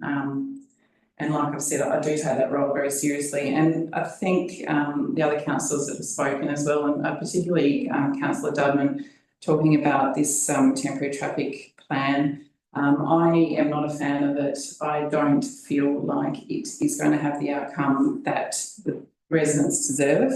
It is a mitigation of a solution, and I'd be happy to support some changes of removing that. So. Thanks, Councillor. Any other discussion, councillors? We have a proposed alternative motion in front of us if the current motion is lost. Any other discussions before we go back to the seconder and the mover of the motion? If there was no, Councillor Cameron, anything to add? So you can second the motion? No? Councillor Loader as the mover of the motion. Thank you, Mayor. Like everyone sitting around this table, the elected reps, I know we've spent days and days and days studying the documentation. I know we received the written representations very nicely in a great big, what was it, on Dropbox, was it Dropbox? And I spent all Easter Tuesday, because I'm a public servant, I had a day off, reading all those representations. And it's not easy to put pen to paper and write to the council. It's not easy to get up and speak at a microphone either. So thank you to everybody who did. And I've got my notebook my favourite pink notebook open here. And I'm just reading down through some of the comments, and it's near miss on the bridge. Roads intended for residential and rural use. Trucks need longer stopping distances, and I could go on. I wrote down all the points with people's names: Kelly C, Wesley, Ozzy and Melissa, etc., etc. I wrote their names and I wrote their little comments about the road. I cannot support this motion. I cannot. It is not safe. I don't want the scenario that Liz spoke about in her verbal representation. I don't want that to happen here. These big trucks don't mix with little cars. And I know that the only reason I survived my crash is because I had a really good car and the airbags all went off and I was safe. But if it had been a milker going to the farm to milk cows on their motorbike, or someone in a little tiny bubble car, as my husband calls them, I reckon they'd be dead. And I cannot, in my all consciousness, after reading all the representations, all the documents, I cannot support this motion. Thanks, councillor Loader. And on the basis then I'll put the motion. All those in favour of the motion as it sits at the moment, please say aye and raise your hand. All those against, say aye and raise your hand. So those unanimous against the current motion. We have a foreshadowed motion. So councillor Dudman, your foreshadowed motion. Councillors, it was circulated last night, and I believe that it is with the staff. I'm happy to read it if required. It is 6 pages long, but it essentially removes all references to the temporary traffic management plan and keeps the rest of the motion as it stands. Thanks, councillor Dudman. Councillor Dudman has moved an alternative motion. Do I have a second for the alternative motion? Councillor House has the alternative motion. Thank you. Just excuse me for a second. I'll just bring it up on the computer. Oh, down slowly, thank you.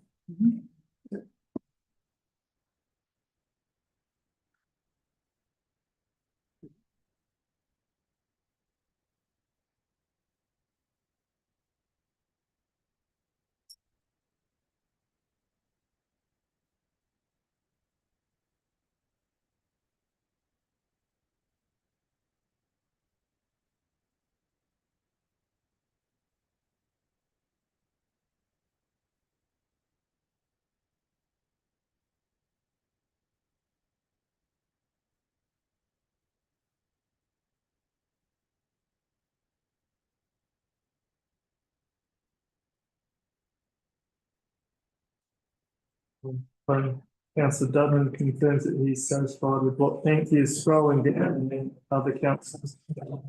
Sorry, and then other councillors confirm their understanding of what the recommendation is being moved by councillor Dudman. I guess while we're waiting for that to come up, councillor Dudman, do you actually want to talk to the motion? She's getting it. Slowly redoing. She's scrolling forward. 6 pages. Yeah, right. 2 lines at a time. That's it. Yep. That's what you were saying last. Right. Councillor Dudman, let's move the motion. You need a second it first. Oh, you got a second. Yeah.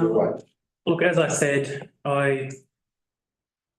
it's an uncomfortable position to be in, but I came into this role saying I would do the best I could for this community, and this is what I believe to be the best I can achieve for this community. I'm not going to pretend that voting against this application is going to kill it, because it simply won't.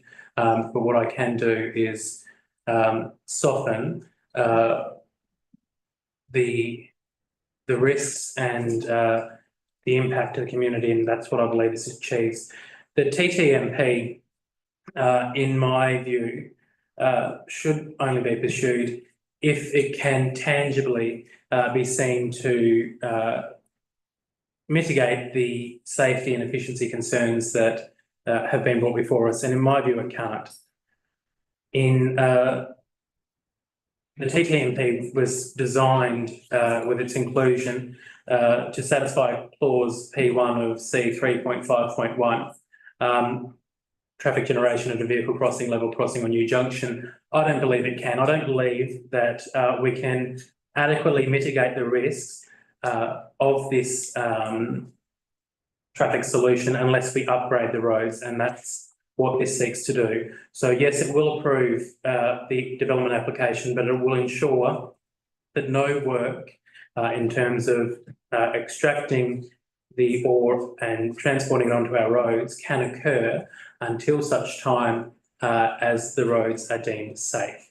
Now, sure, the company may well seek to stockpile the ore until such times as the road is completed. I don't see that as being something that will actually happen because you don't usually just leave stuff sitting in a pile. You usually wait until you can get rid of it. But as I said, the traffic management plan, in my view, doesn't mitigate the risk adequately to approve it, but ensuring that the work goes in first, the roads upgrade and ABX puts their money where their mouth is in this investment, that will ensure that we create the safest possible situation for our ratepayers, and we do so without putting a cost upon them, or a cost that's not disproportionate to the general road upgrades that we would otherwise do. So I certainly commend this motion, and I hope I will have support from my colleagues to see its success. Thank you, Councillor Duggan. Councillor House is the second on the motion. Thank you, Mr Mayor. Yes, yes, Mr Duggan, yeah, Councillor Duggan, you have my support. In this matter, I said right at the start that I wouldn't support it without the works being completed prior to all that additional heavy traffic. In my view, and I think it was reinforced by the TCS report, that the original TIA was underestimated some of the traffic hazards, and we've all spoken today about the need to just absolutely minimise any of those traffic dangers for all road users. So is it a perfect solution? Probably not. Is it one that's going to appease everyone? I think not. However, I think it is the most reasonable approach.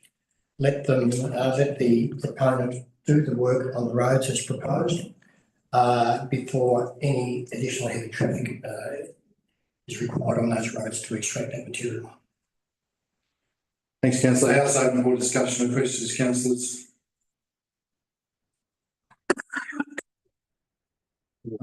Councillor Sinfield. I can get everything. As soon as I start to talk. I have the version that I'm looking at had a section 2A that under the heading of the Part 5 agreement that was crossed out, but I believe that's on the version I'm looking at. So I just want to doubly check that. So I can't give you a page reference because I don't have one. Condition 2A, yeah. Condition 2A of the Part 5. Can you show that up on the screen, please? Agreed.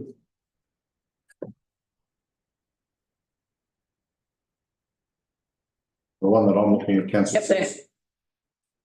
Yes, the road to transport materials quarried from the site cannot commence until the council has completed the necessary upgrades. Yeah, no, on the version I'm looking at, it's got a strike through that. So I'm just confirming that is in fact still in there. Yes. And I did have another question which has gone out of my head as quick as it came. I guess my question is about being jointly and severally responsible for the cost. Are we convinced that, or could we get a comment about that from staff or GM or whoever as to spell about to the community that is in fact there, that will require one or other party, the Part 5 agreement will be written produced and promulgated and come to being in a manner that will require both those parties to be a signatory to it, I guess. If some flesh could be put around that for the community that's concerned about this matter, as much as any other reason. Yeah. Yeah, that's right. So in this instance, the applicant for the planning application for the permit is not the owner of the land. So hence why we've introduced both the owner of the land and the applicant to be included in that part of, but I guess to town planner. Through you, Mr. Mayor, my understanding is the Part 5 is registered to the property title, and that's the need for the inclusion of the property owner as well as part of that Part 5 agreement, along with the operator as well. But I guess what I'm saying is if the proponent were, reneging or whatever, then it must have the acquiescence or the involvement of the property owner in there. Yes, it would. Yes, sorry, through you, Mr. Okay. Councillor Temple. As mentioned earlier today, we're asking under this the owner or operator to pay the full amount before we've assessed how much the full amount is, the quantum thereof. So are they just paying a nominal sum to begin with, or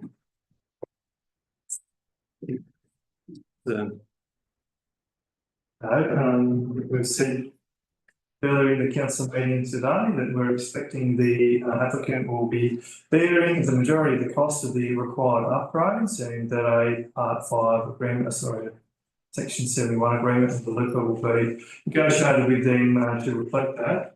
So we haven't stated a dollar value in the agreement, but that is the intention of the condition that is before council, that Councillor Dudman has moved, asking for your vote. Follow-up question, Councillor? Yeah, so, no, the way I'm reading this, and I've lost the actual spot, but it was that the operator must pay the financial contribution, etc., before we even know what the sum of money is likely to be.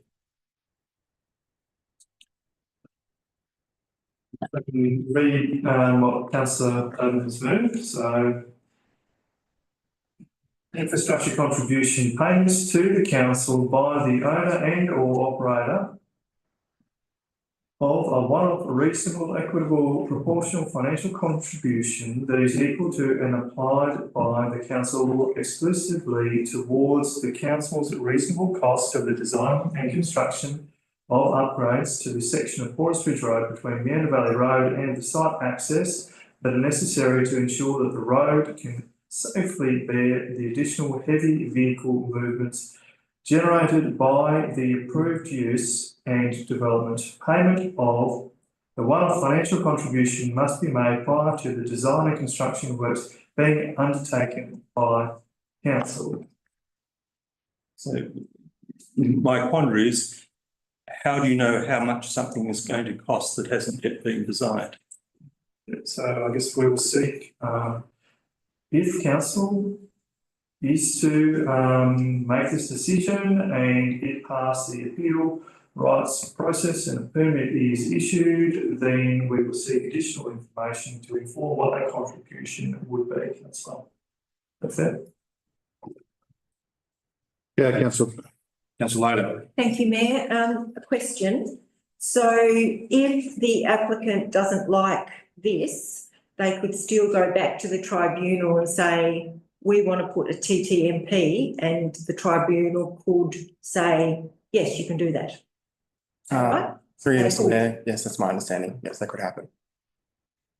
Councillor Sinfield. I just wondered if we could, to address Councillor Temple's concern, 1A at the end says payment of the one-off financial contribution must be made prior to the design and construction works being undertaken by the council. And then 2C actually sort of addresses the issue. Is there some just simple few words that might actually link those two more directly together? 2C is actually saying what the road standard has to be, 6 metre seal width road shoulders, etc., etc. That's what will come out of the design work that you're doing in 1A. But 1A in a sense, is it's based on not knowing what that thing should be. So I just wonder if at the end of it there's a way of linking 1A to 2C. If council does vote in favour of the no, it's the whole document. Yep, they would be bound by both 1A and 2C, so they couldn't wipe that out. They'll be both bound by all of the conditions that are approved by council there. So I don't think it's necessary to introduce additional wording to what's there. I've got another. Councillor Sinfield is still thinking. Anything? No, I'm raising that point, but you've got it on record there, Tate. That's the intent that we're voting upon, is the totality of that document. Councillor Lader. Thank you, Mayor. So part A1, paragraph A, what exactly does proportional financial contribution mean? Does that mean someone else is putting money into this as well, or is it just ABX? At this point in time, it would just be ABX and council, as I mentioned earlier today, that there would be certain elements that council has an obligation to contribute to at this point. However, the majority of the costs for the upgrade will be met by the developer. Follow up, councillor. Yes, sorry, 20 questions. So council would be putting some ratepayers' money into upgrading this road in order for this development to go ahead. Is that what you're saying? Can I say this is not only just for ABX, councillor. There are other people that use this road as well. So my understanding would be that there still has to be contribution from others in the community for that section of road. It's not exclusively for ABX. Correct me if I'm wrong, gentlemen. I may just pass to the planners, but I have already said earlier in the council meeting today that the overall project that we are talking about will be the works that are suggested to be required to be upgraded for the development. However, council is likely to be undertaking some associated works to improve safety, which would not relate to the development.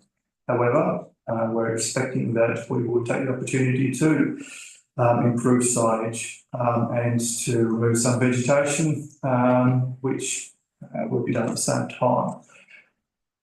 I think I said before, at this point, if we were to have other applications, if we had several applications today that we were assessing, the pathway may provide for contributions that may use the same stretch of road, but that's not the decision that's being made today.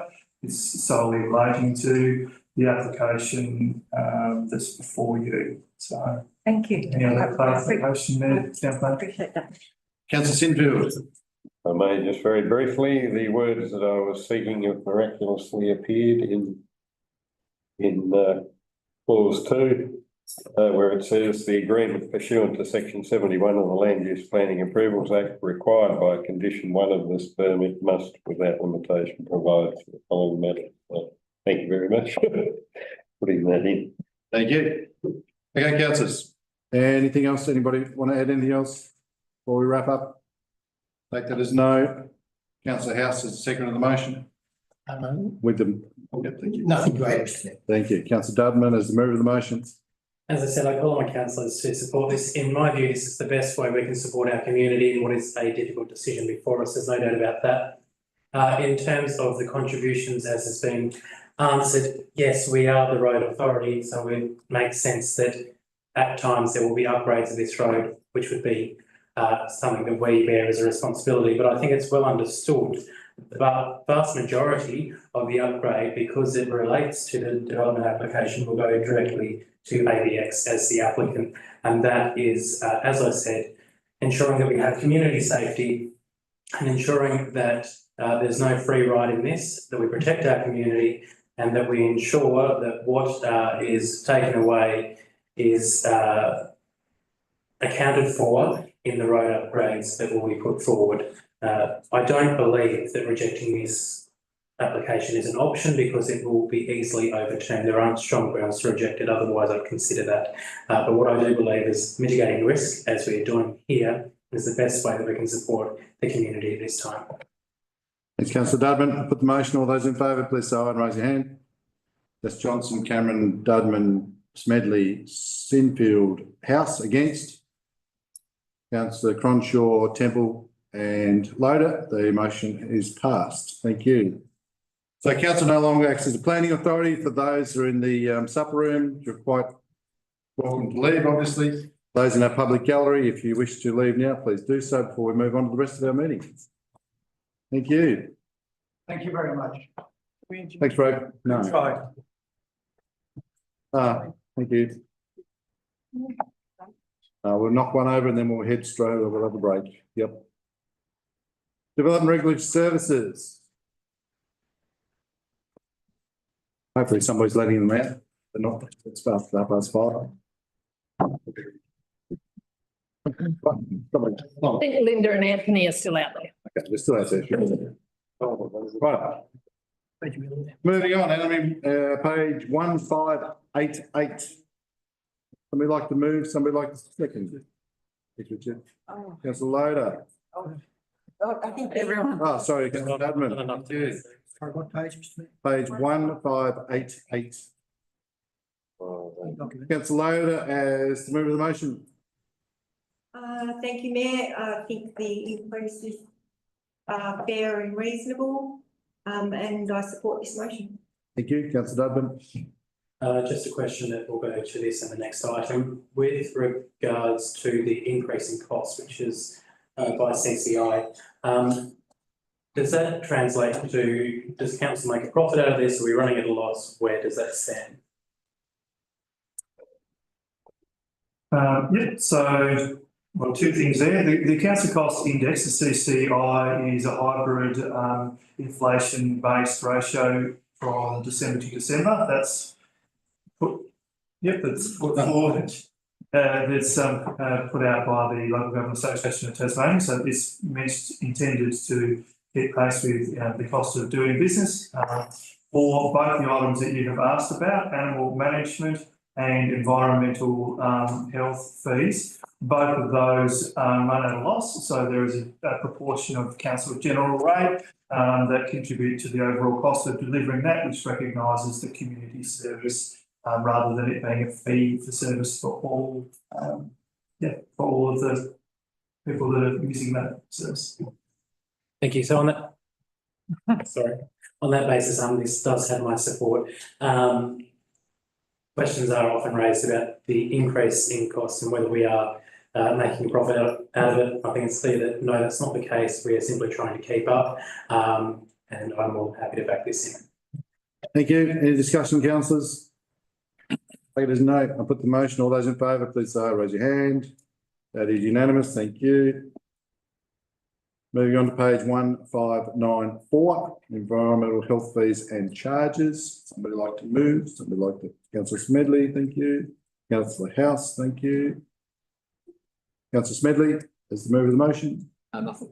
No. Councillor House is the second of the motion. No, exactly as General Manager explained for the last item. Equally applies here. Thank you. I'm up for discussion, councillors. Councillor Cameron. Yes, sort of thank our environmental health officers. I don't think anyone really in the actually understands the amount of work they do and the important work they do, and we're really lucky to have such a good team here at council. So just want to make sure they know they're loved. Well done. Thank you, councillor. Agreed.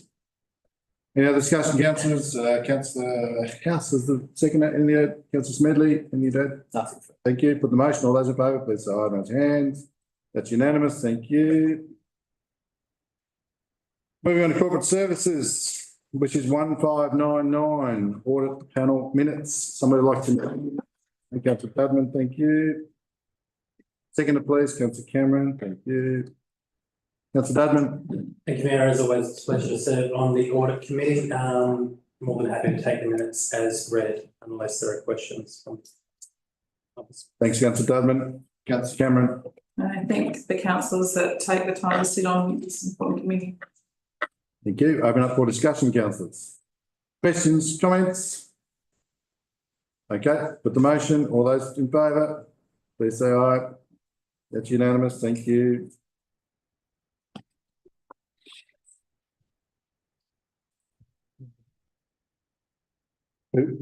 Daniel?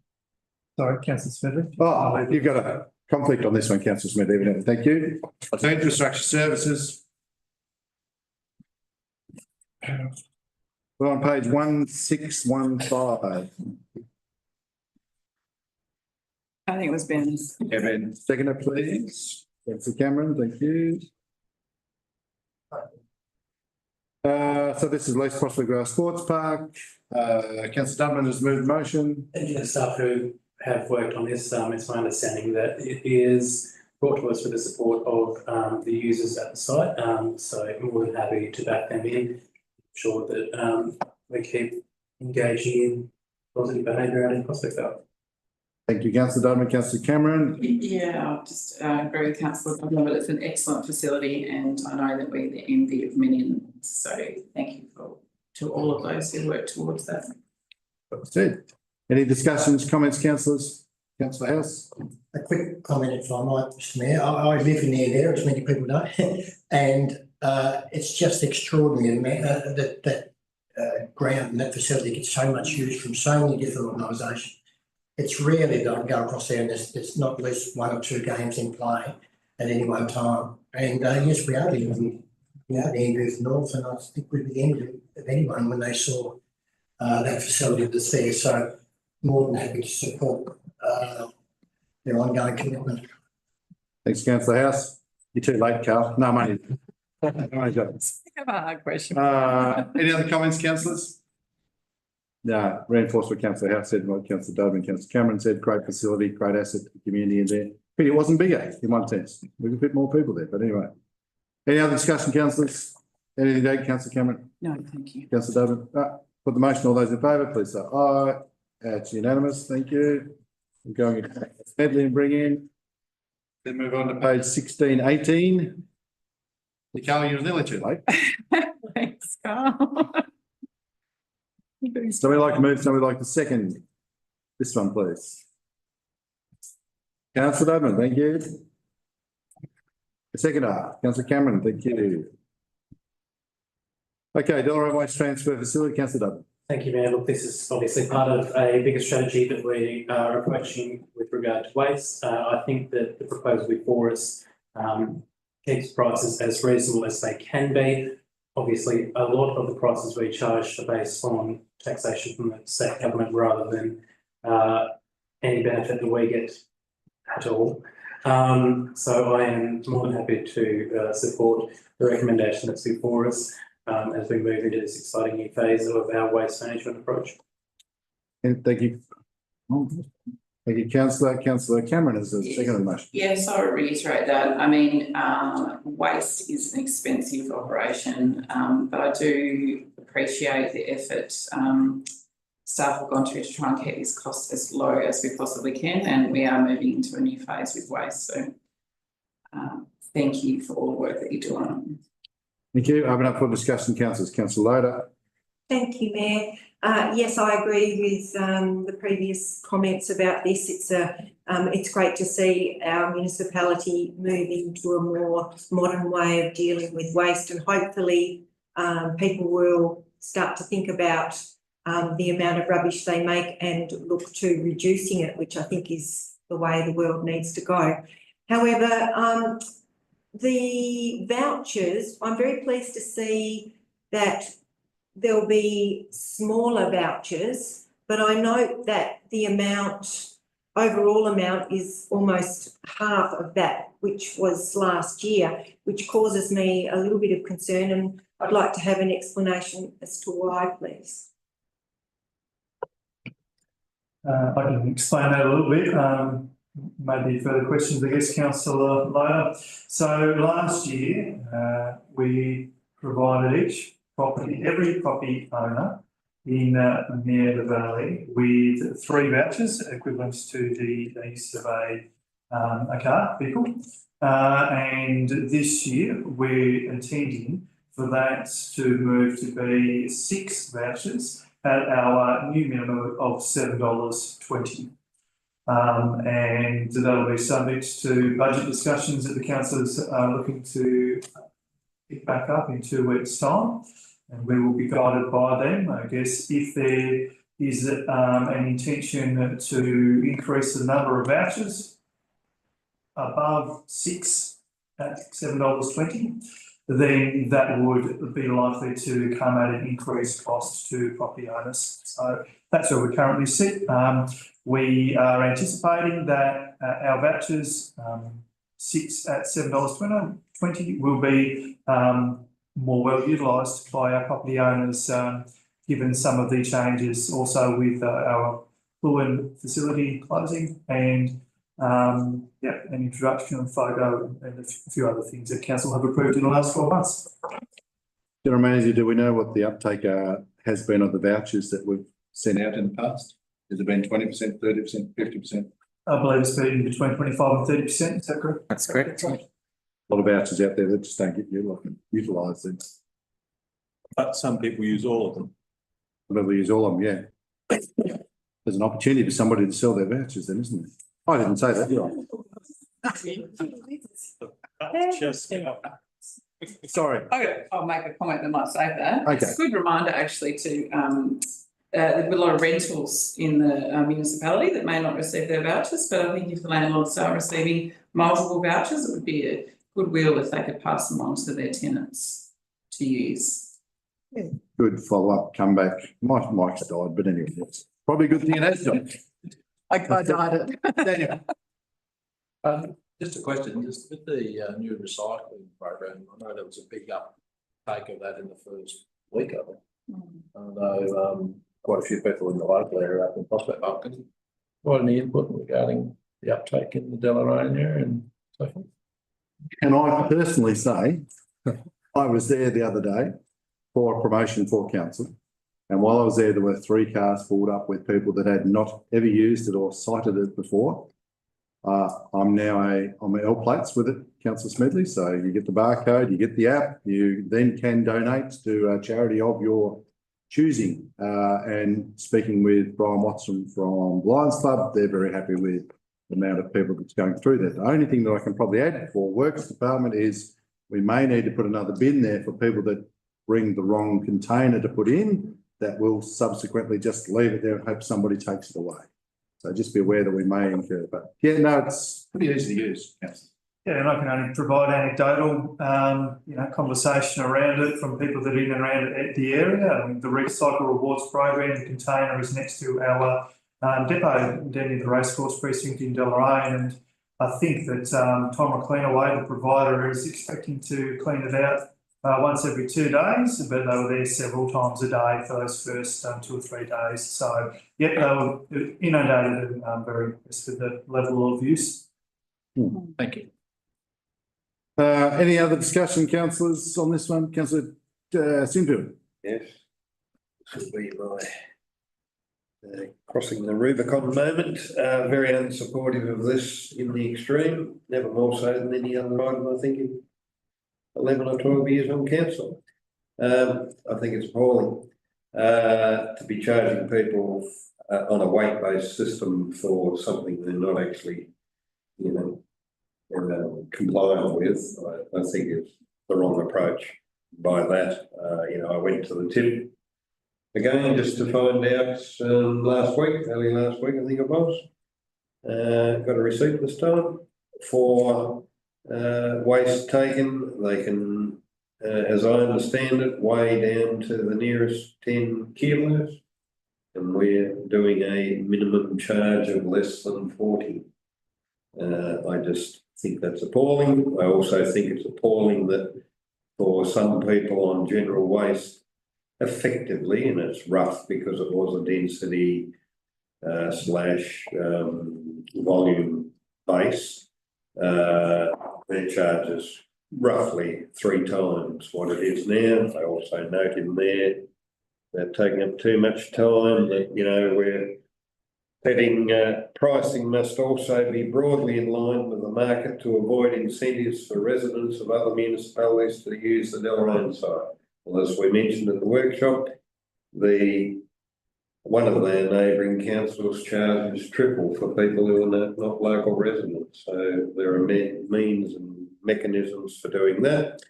Given that it's sort of been directed at previous councils that we avoided making the hard decisions, I suspect here's an example that in 10 years' time that might be aimed at this council for this decision. Sadly, that's my view. Very anti what's going on here, and never mind the extra vouchers. As I was saying, just my case, and will be the case for many other people that only go with 1 bag or maybe 2.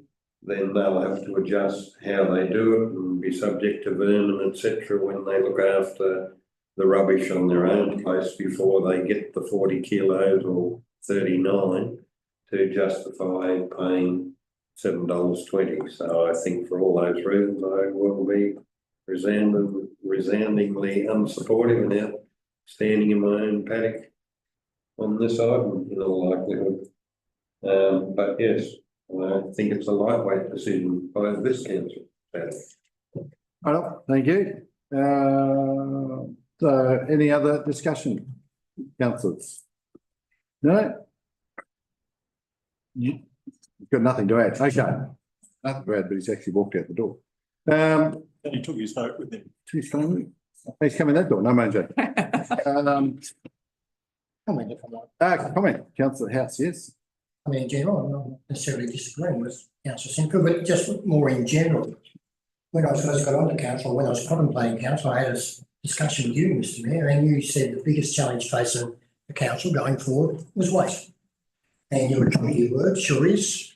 I applaud the approach that we've taken, at least being proactive. I think the councillors met this head on, whether it's universal sport or not, it's not quite the issue. I think as a council, we've met the challenges head on. We talk much more strongly now about recycling. We talk much more strongly now about photo.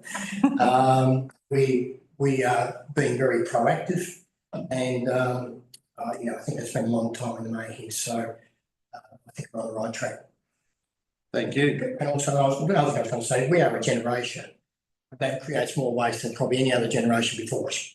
So we have to find ways to minimise that. And I think public education is part of that. And photo is an example, recycling is an example. I think it's a constant challenge to educate ourselves about how to best deal with waste. And I think we are getting on top of it.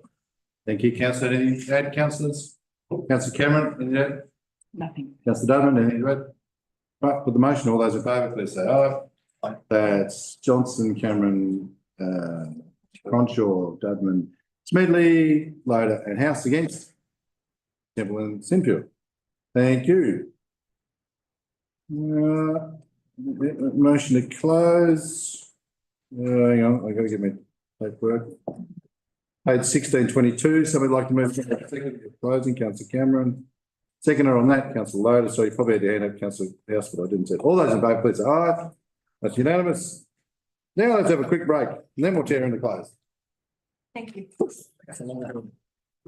Well done, everyone. I've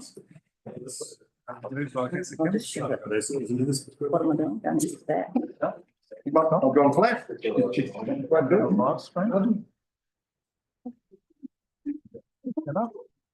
Yeah.